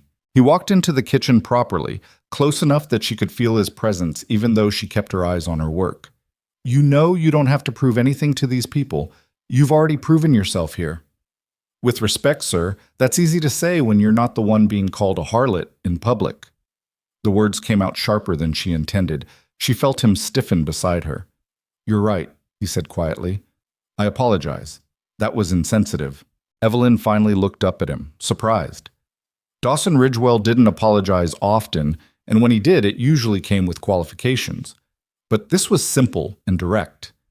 I just meant, he continued, that you have nothing to be ashamed of, regardless of what happens at this competition. Easy for you to say, your reputation isn't on the line, isn't it? He leaned against the prep table, close enough that she had to resist the urge to step back. People are talking about me too, saying I'm either a fool being manipulated or a man taking advantage of a desperate woman. Either way, I come out looking bad. I'm sorry. I didn't think about how this affected you. Don't apologize. I can handle gossip. I've been handling it since my wife died and people started speculating about whether I killed her, drove her to illness, or was simply a negligent husband. The bitterness in his voice was raw. People talk. It's what they do when their own lives are too small to fill their time. Evelyn set down her rolling pin, giving him her full attention. Did you? Kill her, I mean. He laughed, a short, harsh sound. No. She died of childbed fever 3 days after Lily was born. The doctor said there was nothing anyone could have done, but that didn't stop people from whispering that I'd worked her too hard, that the ranch mattered more to me than she did, that if I'd gotten her to a real hospital instead of using the local midwife, she might have survived. I'm sorry. Me too. Margaret deserved better than dying in a half-built ranch house in the middle of nowhere. He was quiet for a moment. But I gave her what I could, and I've tried to give Lily the life Margaret would have wanted for her. You're a good father. I'm an adequate father who's doing his best. He met her eyes directly. Just like you're doing your best in an impossible situation, so stop apologizing for it. The air between them felt charged with something Evelyn didn't want to name. She forced herself to look away, back to her mangled pie crust. Your dough's getting warm, Ridgewell observed. That's why it's cracking. You've been working it too long in a hot kitchen. I know that. She pressed her hands against the table, frustrated. I just need it to be perfect. It's already perfect. You're just scared. The truth of it hit her like a physical blow. She wasn't practicing because she needed to. She was practicing because as long as she was preparing, she could avoid thinking about the actual moment when she'd have to stand in front of everyone and be judged. What if I fail? The words came out small and broken. What if I get there and freeze up or burn something or just completely fall apart? Then you fail. And you get back up and keep going, same as you've done every other time life knocked you down. He reached out like he was going to touch her shoulder, then thought better of it and pulled back. But you won't fail. You're too stubborn for that. Despite everything, Evelyn smiled. Stubborn. That's a lovely compliment. It's an honest one. You don't give up, Evelyn. It's one of the things He stopped, seeming to catch himself. One of the things that makes you good at this job. The almost confession hung in the air between them. Evelyn's heart was hammering so hard she was sure he could hear it. I should let you get some rest, Ridgewell said, stepping back. Big day in 2 weeks. 2 weeks and 3 days. You're counting. Of course I'm counting. It's all I think about. He paused at the doorway, looking back at her with an expression she couldn't quite read. For what it's worth, I'll be there. At the competition. Front row if they'll let me. You don't have to do that. I know, but I'm going to anyway. He smiled slightly. Someone needs to watch you win. After he left, Evelyn stood in the quiet kitchen for a long time, her hand still resting on the ruined pie crust. She should have felt anxious or overwhelmed, but instead she felt something else entirely. Determined, maybe. Or just ready to stop running from the fight. The final week before the competition passed in a blur of preparation and normal ranch work that had to continue regardless of everything else.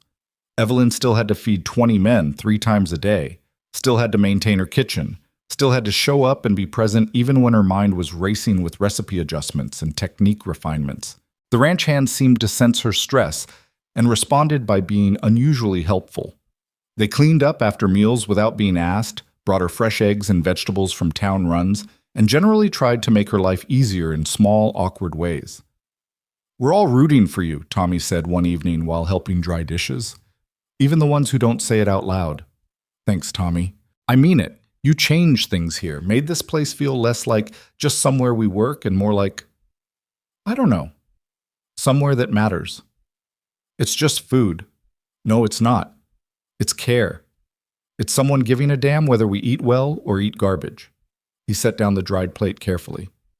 My ma used to say you could tell how much someone valued you by what they put on your table. You put good things on our table every day. That means something. The unexpected emotion in his voice made Evelyn's throat tight. Well, I can't have you all starving. You'd be useless workers. There's the practical Miss Harper we all know. But he was smiling. You're going to do great at that competition. Show those county ladies what real cooking looks like. 2 days before the competition, a package arrived with Coop's supply run. It was addressed to Evelyn in handwriting she recognized immediately as Thomas's. Inside was a single item, their mother's apron, carefully cleaned and pressed, with a note pinned to it. Evie, Ma would want you to wear this. Show them what a Harper can do. Proud of you. About tea. Evelyn held the apron against her chest, breathing in the faint scent of home that still clung to the fabric despite the cleaning.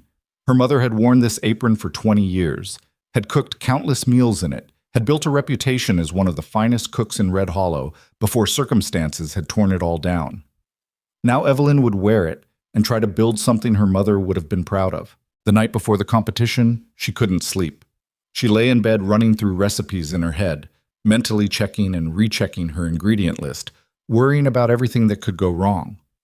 Finally, around 2 a.m, she gave up and went to the kitchen to make tea. She wasn't the only one awake. Through the window, she could see a light burning in Ridgewell's office at the main house. He was probably working on ranch accounts or correspondence, the kind of endless paperwork that kept an operation this size running. On impulse, she made a second cup of tea and carried both across the yard to the main house. She knocked softly, not wanting to wake Lily. "Come in," Ridgewell called. He looked up in surprise when she entered, setting down his pen. "Evelyn, is everything all right?" "Couldn't sleep. Thought you might want some tea." She set one of the cups on his desk, suddenly feeling foolish. "Or not. I can take it back. Tea's perfect. Thank you." He picked up the cup, cradling it in both hands. "You're not the only one who can't sleep, apparently. Ranch business?" "Always." He gestured at the papers spread across his desk. End-of-year accounts, supply orders for winter, salary calculations. The glamorous life of a ranch owner. Evelyn sat down in the chair across from him without being invited, too tired to stand on formality. "Do you ever regret it, building all this?" "Some days. Usually the days when something breaks, someone quits, or the cattle decide to stampede for no reason." He took a sip of tea. "But most days, no. This is what I wanted. A place that's mine, that I built with my own hands. Something to pass on to Lily. She'll do great things with it someday. Maybe. Or maybe she'll hate ranching and run off to the city to become a dancer or a teacher or anything else." He smiled at the thought. Either way, I want her to have choices. That's what this is really about, building something solid enough that she can choose her own path. That's a good way to think about it. They sat in comfortable silence for a moment, drinking tea and not talking about the competition or the gossip or any of the complicated things between them. I'm terrified, Evelyn finally admitted. About tomorrow. About standing up in front of all those people who already hate me. They don't hate you. They don't even know you. They think they do. That's almost worse. Ridgewell set down his tea and looked at her directly. You want to know what I think? Not particularly, but I suspect you're going to tell me anyway. That startled a real laugh out of him. Fair enough. I think you're one of the strongest people I've ever met. You took a job nobody wanted, in a place nobody wants to be, and you turned it into something that matters. You didn't complain, didn't quit when things got hard, didn't let anyone make you small. That's not someone who's going to fall apart at a county cooking competition. You have a lot of faith in someone you've only known a few months. I have faith in what I've seen. The rest is just details. He paused. Besides, I've tasted your cooking. If you lose tomorrow, it's only because the judges are blind, deaf, and have no taste buds. Despite her nerves, Evelyn smiled. That's a very specific kind of disability. I stand by it. She finished her tea and stood to leave. I should try to get some sleep. Tomorrow's going to be long. Evelyn. He stopped her at the door. Thank you. For the tea and for everything you've done here, regardless of what happens tomorrow. You're welcome. She turned back to look at him. And thank you for giving me a chance when nobody else would. The competition was being held in Red Hollow's Community Hall, a large wooden building that served as church, meeting house, and general gathering space for anything the town deemed important. When Evelyn arrived with Ridgewell, Mrs. Chen, and Lily in the ranch wagon, the street was already crowded with people in wagons from all over the county. Her stomach twisted into knots at the sight of it. Breathe, Mrs. Chen murmured. You've got this. Inside, the hall had been set up with cooking stations along one wall and rows of chairs for spectators on the other. There were 8 other competitors, all women, all wearing their finest dresses and most confident expressions. Sarah Mitchell stood among them, laughing at something one of the other women had said, looking perfectly at ease. When Sarah saw Evelyn enter, her smile sharpened into something predatory. Well, look who actually showed up, Sarah announced loudly enough for half the room to hear. I wasn't sure you'd have the nerve. I'm here. Evelyn kept her voice level. Where do I set up? A thin woman with a clipboard in an officious manner pointed to a station at the far end. Number 8, you'll have 3 hours to prepare 3 dishes. A main course, a bread, and a dessert. All ingredients must be provided by you. Judging begins at 2 o'clock sharp. Evelyn claimed her station and began unpacking her supplies with hands that trembled slightly. She'd brought everything she needed, measured and organized exactly the way she wanted it. Now she just had to execute. The hall was filling with spectators. She could see Ridgewell settling into a front row seat with Lily on one side and Mrs. Chen on the other. Behind them, she recognized several of the Thornridge ranch hands who must have ridden in for the event. Billy caught her eye and gave her an encouraging thumbs up. On the other side of the room, she saw Thomas slip in and find a seat near the back. He looked nervous and sober, and when their eyes met, he nodded once. The judge, a severe-looking woman named Mrs. Adelaide Blackwood, who apparently adjudicated all the county's domestic competitions, called for attention. Ladies and gentlemen, welcome to the annual Harvest County Cooking Competition. Our 9 competitors will have 3 hours to prepare their dishes. Judging will be based on taste, presentation, and technical skill. The winner will receive a blue ribbon and $50 in prize money. $50.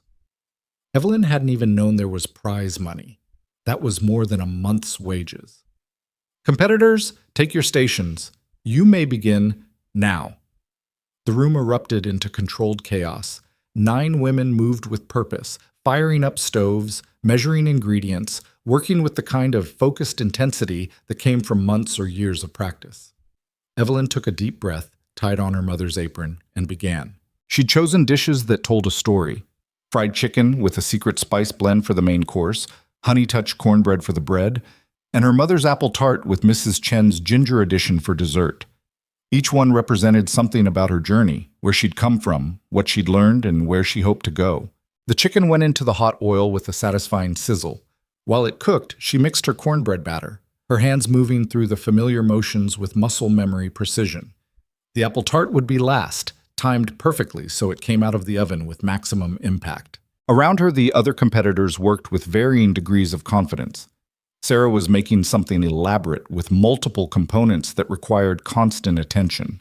An older woman 2 stations down was producing bread that smelled incredible. Someone else was working on what looked like a crown roast that belonged at a formal dinner party. Time became fluid. Evelyn lost herself in the rhythm of cooking, trusting her instincts and training. The chicken came out perfectly golden, the crust crispy and light. The cornbread rose beautifully, its top a perfect honey gold color. And the apple tart. The tart looked like something from a professional bakery, its lattice crust woven so precisely that Mrs. Chen actually gasped when Evelyn pulled it from the oven. 5 minutes, Mrs. Blackwood announced. Evelyn plated her dishes with shaking hands, arranging everything for maximum visual appeal. This was it. 3 hours of work, weeks of preparation, months of building toward this single moment. The judges began their rounds. There were 3 of them: Mrs. Blackwood, a local minister known for his love of good food, and a businessman from Cooperville who apparently funded these competitions. They worked methodically, tasting each competitor's dishes and making notes without revealing their opinions. When they reached Evelyn's station, she stood straight and tried to look confident. Mrs. Blackwood examined the fried chicken with a critical eye, then took a careful bite. Her expression revealed nothing. The minister tried the cornbread, then immediately took a second piece. The businessman sampled the apple tart, and his eyebrows rose slightly. They made notes and moved on to the final station without comment. The waiting was agony.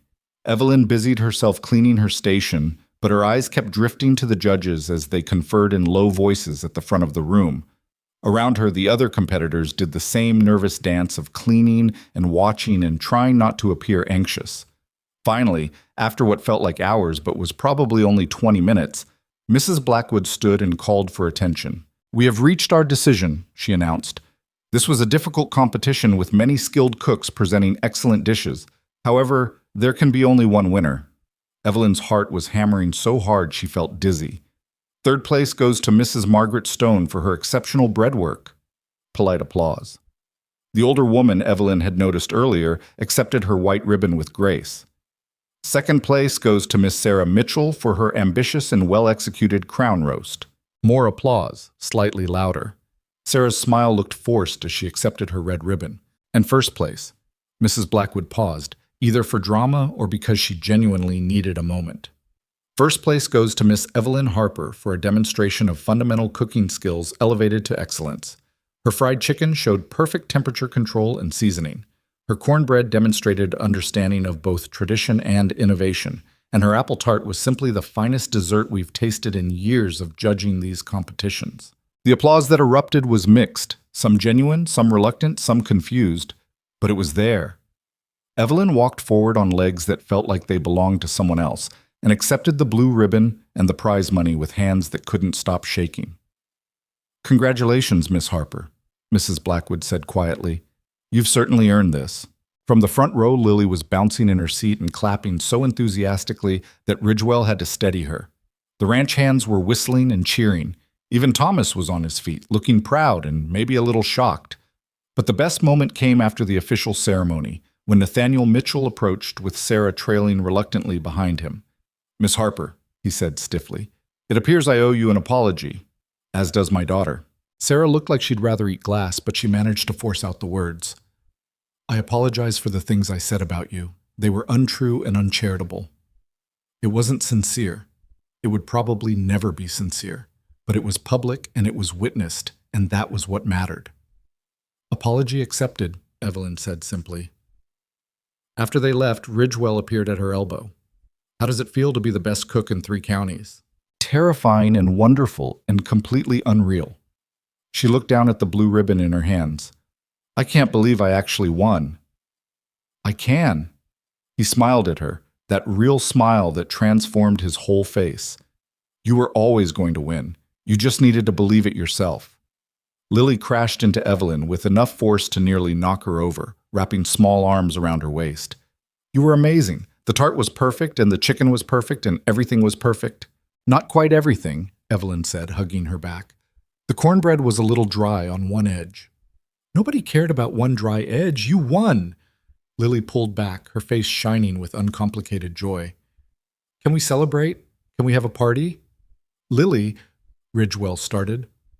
Actually, Mrs. Chen interrupted, a party sounds appropriate. We could have it at the ranch this weekend. Invite the hands, make it a proper celebration. The idea took hold quickly. By the time they loaded back into the wagon for the journey home, plans were already being made for a party the following Saturday. Evelyn sat in the back of the wagon with her blue ribbon and her prize money, watching Red Hollow disappear behind them. She'd come back to this town a different person than she'd left it. Stronger, maybe. More certain of who she was and what she could do. You're quiet, Ridgewell observed from the driver's seat. Just thinking. About? About how strange life is. 3 months ago, I was desperate and humiliated, taking a job I didn't want because I had no other options. And now I'm riding back from winning a cooking competition with $50 in my pocket and people who actually respect me. Life has a way of surprising us, usually when we least expect it. Evelyn looked at the back of his head, at the set of his shoulders and the way he held the reins with capable, calloused hands. She thought about inappropriate feelings and dangerous possibilities and all the reasons she should keep her distance. But for today, for this moment, she let herself just be grateful. For the job, for the friends she'd made, for the strange and unexpected place she'd found herself. The rest could wait. The celebration parties became something bigger than anyone had planned. What started as a simple gathering for the ranch hands turned into an event that drew people from neighboring ranches and even a few curious folks from town who'd heard about Evelyn's win and wanted to see what all the fuss was about. She spent the entire week leading up to it in a state of controlled panic, preparing food for what she estimated would be maybe 30 people, but preparing enough for 50 just in case. The bunkhouse kitchen became her fortress again, but this time the work felt different. She wasn't proving anything anymore. She was just doing what she loved. Mrs. Chen helped without being asked, and Lily was constantly underfoot asking questions and stealing tastes of everything. Even some of the ranch hands volunteered to help set up tables in the yard and string lanterns between the buildings. You know you're creating a monster, right? Holloway said, watching her pull yet another pie from the oven. After this, the boys are going to expect celebration-level food at every meal. They can expect whatever they want. Doesn't mean they'll get it. But Evelyn was smiling as she said it. The day of the party dawned clear and unseasonably warm for late November. By mid-afternoon, wagons were already arriving, and Evelyn found herself greeting people she'd never met who acted like they'd known her for years. You're the one who beat Sarah Mitchell, a rancher's wife said, shaking Evelyn's hand enthusiastically. I've been wanting to see that girl taken down a peg for 5 years. Best entertainment I've had since the county fair. I wasn't trying to take anyone down, I was just cooking. Honey, sometimes that's exactly what taking someone down looks like. Doing your job better than they can do theirs. The woman winked. You keep doing what you're doing. By evening, the ranch yard was packed with people eating, drinking, and talking in groups that shifted and reformed like water. Evelyn moved through it all in a daze, accepting congratulations and deflecting questions about her future plans with practiced vagueness. Because the truth was, she didn't know what her future plans were. Her 6-month contract would be up in 3 months. The debts back home were paid. She could leave if she wanted to, go back to Red Hollow, or even try to find work somewhere else entirely. But the thought of leaving made her chest feel tight and hollow. She was refilling a platter of chicken when Ridgewell found her in the kitchen. You should be out there enjoying your own party, he said. I am enjoying it, just from in here where I can control things. Control. Right. He leaned against the doorframe, watching her work. You know people are going to talk about this too, about me throwing a party for my cook. Let them talk. I'm getting used to it. Are you really? Or are you just getting better at pretending it doesn't hurt? Evelyn set down the platter and turned to face him. Does it matter? The result's the same either way. It matters to me. The way he said it made something in her chest twist. They were alone in the kitchen, the sounds of the party muffled by distance, and suddenly the air felt charged with all the things they'd been carefully not saying for months. Dawson. She almost never used his first name, and hearing it in her own voice startled them both. I know, he said quickly. I know all the reasons why this is complicated. You work for me, people are already talking, Lily's involved, and timing is terrible. I know all of it. Then why bring it up? Because I'm tired of pretending I don't feel it. Because watching you win that competition and stand up for yourself made me realize that life's too short to waste on careful. He pushed off from the doorframe, taking a step closer. I'm not asking you for anything. I just needed you to know that what's between us isn't all in my head. Evelyn's heart was hammering. It's not all in your head. Good. That's good to know. He smiled slightly. Now we can both go back to ignoring it professionally. Dawson, Evie, Papa, come quick! Lily's voice cut through the moment like a knife.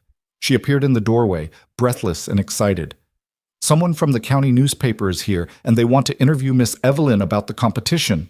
The moment shattered. Ridgewell stepped back, the careful distance reasserting itself, and Evelyn smoothed down her apron and followed Lily back out to the party. The interview was brief and awkward, the reporter more interested in the drama of beating Sarah Mitchell than in the actual cooking. But Evelyn answered the questions as honestly as she could, talking about her mother's recipes and Mrs. Chen's techniques and the importance of treating food with respect. And what about the rumors? The reporter asked, his pencil poised over his notepad. About your relationship with Mr. Ridgewell? Mr. Ridgewell is my employer. I'm his cook. That's the entire relationship. But surely, I'm sure of very few things in life, Evelyn said firmly. But I'm absolutely sure that I've done nothing wrong, and neither has Mr. Ridgewell. If people want to make up stories for their entertainment, that's their choice. But it doesn't change the facts. The reporter scribbled notes and asked a few more questions before wandering off to interview other party guests. Evelyn watched him go with a sense of weary resignation.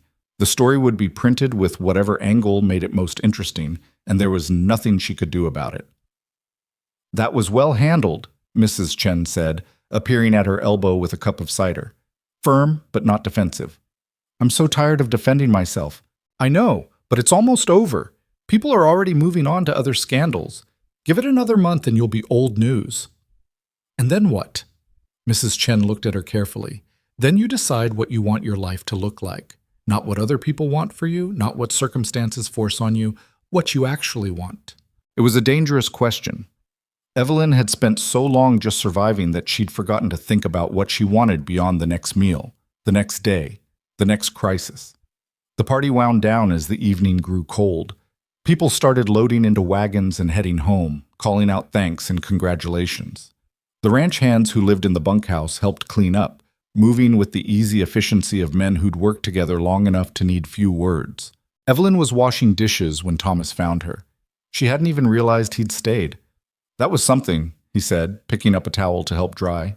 The party, and the competition last week. Ma would have been proud. Yeah, she would have. Evelyn handed him a wet plate.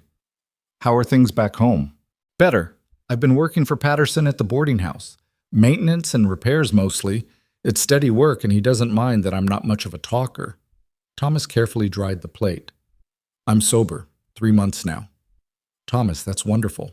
It's one day at a time, but I'm managing. He set down the plate and turned to face her properly. I came here to say I'm sorry. For pushing you into this job, for drinking away our parents' legacy, for being a burden instead of a brother. You deserved better. Evelyn felt tears prick at her eyes. You were grieving. We both were. People handle it differently. That's generous, but it's also letting me off too easy. He met her eyes directly. I was selfish and scared, and I took the coward's way out while you did the hard work. But I'm trying to do better now, be the kind of man Ma and Pa would have been proud of. They would have been proud of you today? You came all this way to support me. It's the least I could do. Thomas hesitated. Are you coming back when your contract's up? I don't know. Part of me wants to. The house is home, and you're there, and it would be easier in a lot of ways. But I've built something here. Found something that's mine, and I'm not sure I'm ready to give that up. Thomas nodded slowly. Then don't. The house will still be there if you change your mind, and I'll be fine. You don't owe me your future just because we share a past. After he left to catch a ride back to town with Coop, Evelyn stood in the quiet kitchen and let herself feel the full weight of the decision ahead of her. 3 months until her contract ended. 3 months to figure out what came next. The following weeks passed in a strange, suspended state. Winter was coming in earnest now, bringing cold that made morning starts brutal and evenings that arrived too early. The ranch settled into its winter rhythm, less work outside, more work maintaining equipment and planning for spring. Evelyn's daily routine continued unchanged, but everything felt different. The easy camaraderie with the ranch hands had returned, stronger than before. People in town nodded to her when she went for supplies instead of whispering behind her back. Even the gossip had died down to occasional speculation that lacked the venom it once had. But the thing with Ridgewell sat between them like a live wire neither wanted to touch. They were scrupulously polite, professionally distant, and absolutely terrible at hiding what was actually happening from anyone who bothered to pay attention. "You're both idiots," Mrs. Chen announced one afternoon, finding Evelyn staring out the window in the direction of the main house. "Excuse me? You heard me. You and Dawson are dancing around each other like teenagers at a barn dance. It's painful to watch. There's nothing to dance around. We're employer and employee. Your contract ends in 2 months. Then you'll be neither employed nor employer. What's your excuse then?" Evelyn turned to face her. "My excuse is that I don't know if he actually wants anything beyond what he said at the party. He said he felt something, not that he wanted to do anything about it." "Men like Dawson don't say things like that lightly. He was testing the water, and I told him I felt it too. The ball's in his court." Mrs. Chen shook her head. "The ball is lost in the middle of the court while you both stand on opposite sides waiting for the other person to pick it up. Someone needs to take a risk. Maybe I'm tired of taking risks. Maybe I want some certainty for once. Then you're going to be waiting a long time. Certainty is a myth we tell ourselves to feel safe." The older woman's expression softened. "Love, and don't pretend that's not what this is, love requires someone to jump first, usually both people at the same time, in the dark, hoping the other person's jumping too." "That sounds terrifying." "It is, but it's also the only way forward." Christmas came and went quietly. Evelyn made a feast for the ranch hands and a special dinner for the main house, and tried not to think about how this might be her last Christmas at Thornridge. Lily gave her a drawing she'd made of the two of them cooking together, and Evelyn had to excuse herself to cry in private for a few minutes. Ridgewell gave her a leather-bound journal for recipe notes, and the personal nature of the gift wasn't lost on anyone. Inside the front cover, he'd written simply, "For all the recipes yet to come." She gave him a scarf she'd knitted in her spare time, which wasn't much but felt safer than anything more personal. He wore it every day after that, even when it wasn't particularly cold. The new year arrived with snow and wind that made outdoor work nearly impossible. The ranch hands spent more time in the bunkhouse, and Evelyn's kitchen became a gathering place where men played cards, mended equipment, and told stories to pass the long winter evenings. She was making bread one afternoon in mid-January when Holloway appeared with news that changed everything. "Miss Harper, there's been an incident. Mr. Ridgewell needs you at the main house." Her blood went cold. "What kind of incident? Is Lily all right?" "Lily's fine. It's Mrs. Chen. She fell on the ice coming back from the chicken coop. We think her ankle's broken." Evelyn was moving before he finished talking, pulling off her apron and running across the frozen yard to the main house. She found Mrs. Chen in the kitchen, pale and clearly in pain, with her left ankle swelling to twice its normal size. "It's not as bad as it looks," Mrs. Chen said through gritted teeth. "It looks terrible." Evelyn knelt beside her, examining the ankle carefully. "We need to get the doctor out here. In this weather, he'll never make it. The roads are impassable." Ridgewell was pacing, clearly trying to stay calm. "I've sent Billy to try, but it could be tomorrow before anyone gets through." Evelyn looked at the ankle, at Mrs. Chen's pale face, and made a decision. "We need to set it and wrap it tight to keep the swelling down. Do you have medical supplies?" "Some. Bandages, laudanum for pain, splints." Ridgewell was already moving to fetch them. With Mrs. Chen's help and instruction, Evelyn managed to stabilize the ankle. It wasn't professional medical care, but it was better than nothing.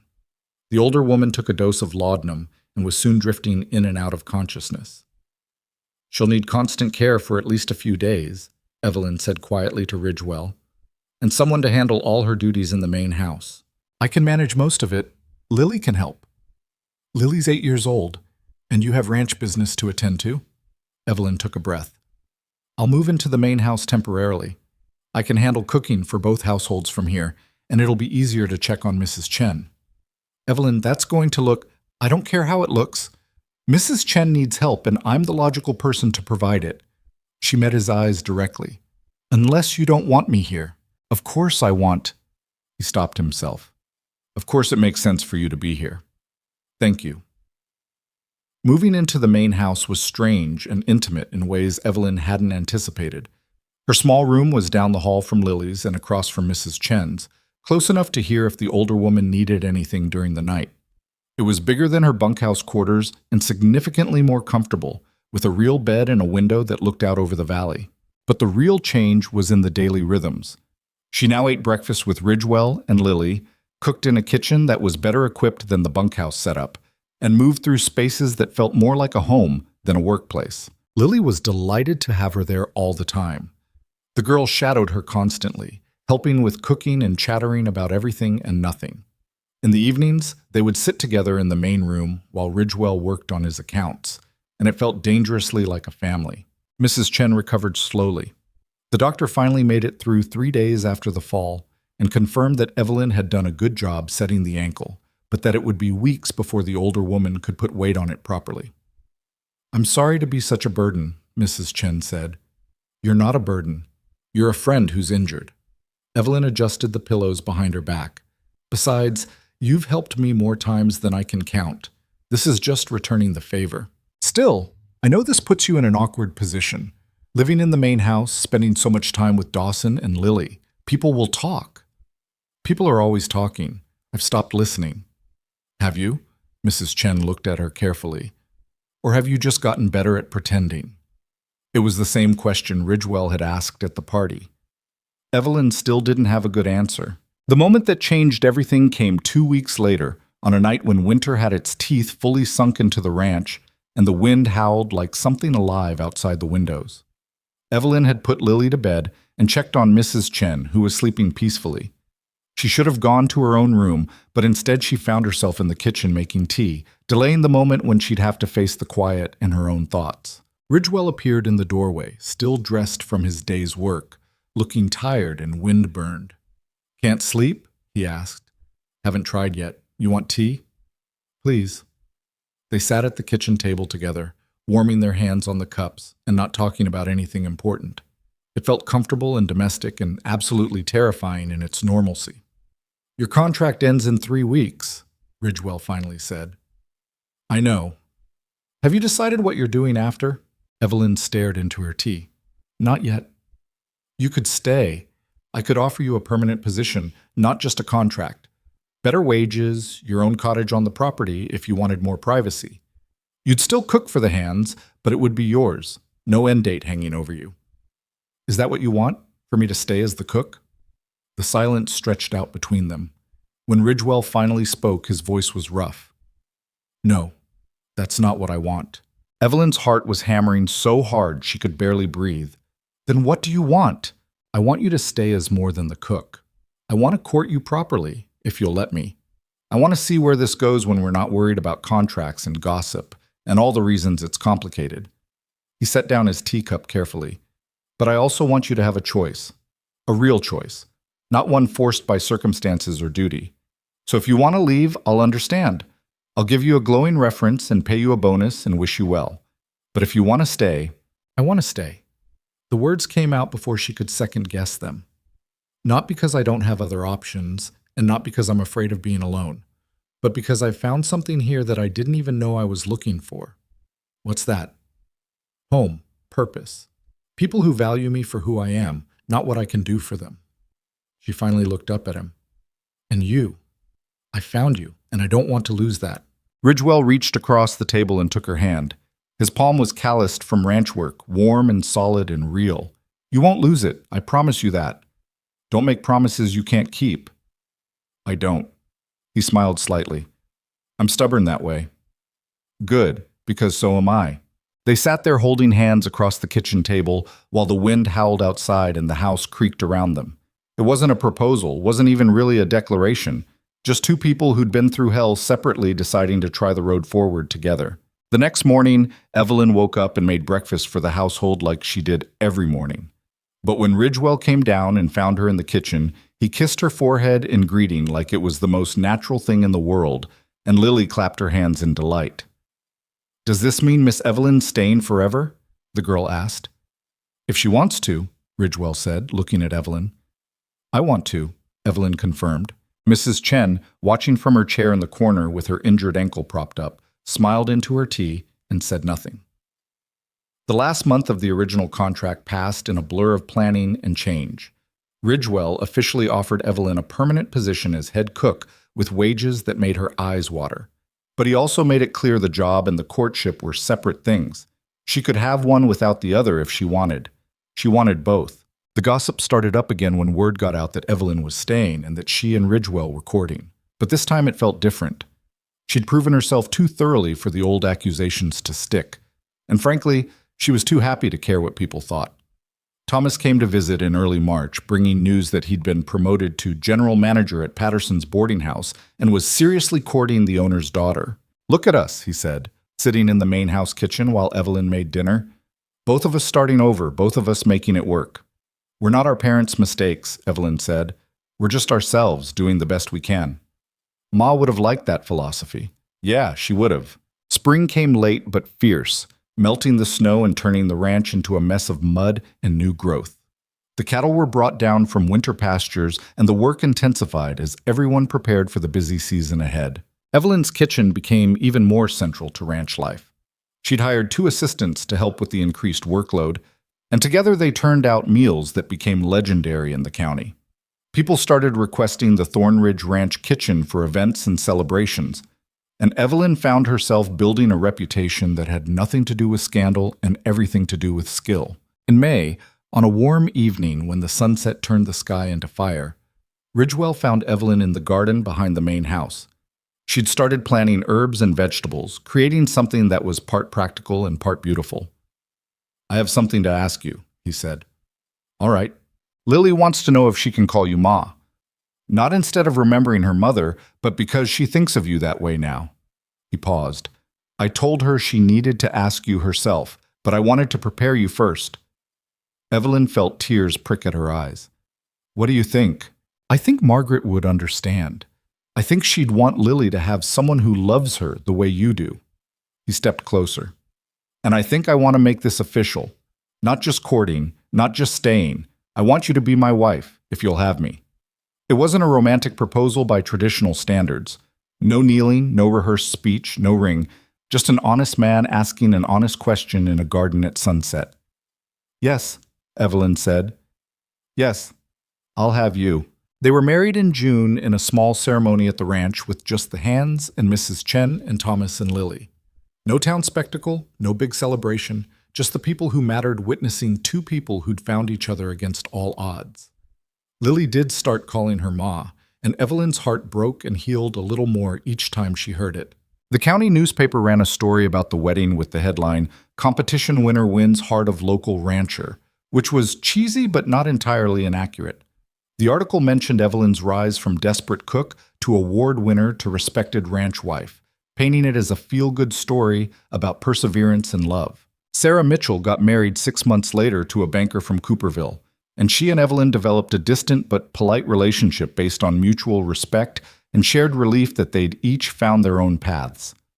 2 years after that first desperate day, when Evelyn had arrived at Thornridge Ranch with nothing but a canvas bag and her mother's recipe book, she stood in the main house kitchen teaching Lily, now 10 and showing real talent, how to make her grandmother's apple tart. "The secret," Evelyn said, watching the girl carefully peel apples, "is knowing when to stop. You can overwork a crust the same way you can overwork yourself. Sometimes good enough is actually perfect." "Papa says you never settle for good enough," Lily observed. "That's different. I'm talking about knowing the difference between excellence and perfection. Excellence you can achieve. Perfection is a myth that'll make you crazy chasing it." Through the window, she could see Ridgewell talking with Holloway about spring planting. Mrs. Chen was sitting on the porch with her ankle fully healed, shelling peas and probably judging everyone's technique. The ranch hands were scattered across the property, doing the endless work that kept an operation this size running. It was her life now. Not perfect, not without challenges, but hers in a way nothing had ever been before. "Ma." Lily's voice pulled her back to the present. Do you ever miss your old life before you came here? Evelyn thought about the desperate, defeated girl who'd climbed into Coop's wagon with nothing to lose and everything to fear. She thought about how hard she'd fought to prove herself, how much she'd risked, how many times she'd nearly given up. No, she said honestly. That life taught me what I needed to know to appreciate this one. But I don't miss it. Do you think I'll have to leave someday to find my own life? Maybe. Probably. And that'll be all right. Evelyn put her arm around the girl's shoulders. But wherever you go and whatever you do, you'll always have this place to come back to. That's what home means. Not a place you're trapped, but a place that's waiting when you need it. Lily leaned into her side. I'm glad you stayed. I'm glad you're my ma. Me too, sweetheart. Me too. That evening, after the dinner dishes were done and Lily was in bed, Evelyn and Dawson sat on the porch watching the stars come out. The night was warm and the cattle were quiet, and everything felt settled in a way it never had before. Happy? Dawson asked, taking her hand. Yes. Are you? More than I thought possible. He kissed her hand. You know, I never thanked you properly for taking the job that day, for giving us a chance. You gave me a chance. I just took it. No, you did more than take it. You transformed it into something neither of us expected. He looked at her in the starlight. You transformed all of us, really. Made us better than we were. Evelyn thought about that, about how sometimes the things that look like endings are actually beginnings in disguise, how desperation can lead to discovery, and how the worst moments of life can set the stage for the best ones. She'd come to Thornridge Ranch broken and desperate, expecting to endure 6 months of hardship and leave with just enough money to survive. Instead, she'd found purpose, family, love, and herself. Not because everything had been easy or perfect, but because she'd chosen to stay when staying was hard, to fight when fighting seemed pointless, to risk her heart when every logical reason said to protect it. I think, Evelyn said quietly, we transformed each other. That's how it's supposed to work. Is that the secret? Mutual transformation? That and knowing how to make a really good apple tart? Dawson laughed, pulling her close. Good thing I married someone who knows both. They sat there together as the night deepened around them. Two people who'd found each other in the middle of nowhere and decided to build something lasting from the pieces they'd brought with them. Somewhere in the bunkhouse, someone was playing a harmonica. In the barn, a horse whinnied softly. The wind moved through the valley, carrying the smell of sage and possibility. And in the main house kitchen, tomorrow's bread dough was rising in the warm darkness, transforming itself into something new and necessary and good. Just like everything else at Thornridge Ranch, it would take time and patience and the right conditions. But it would rise. It always did. That was the thing about life, Evelyn had learned. If you gave it time and care and refused to give up when things got hard, it had a way of rising to meet you. Not perfectly, not without struggle, but beautifully nonetheless. And that, she thought as Dawson's arm tightened around her shoulders, was more than enough. It was everything.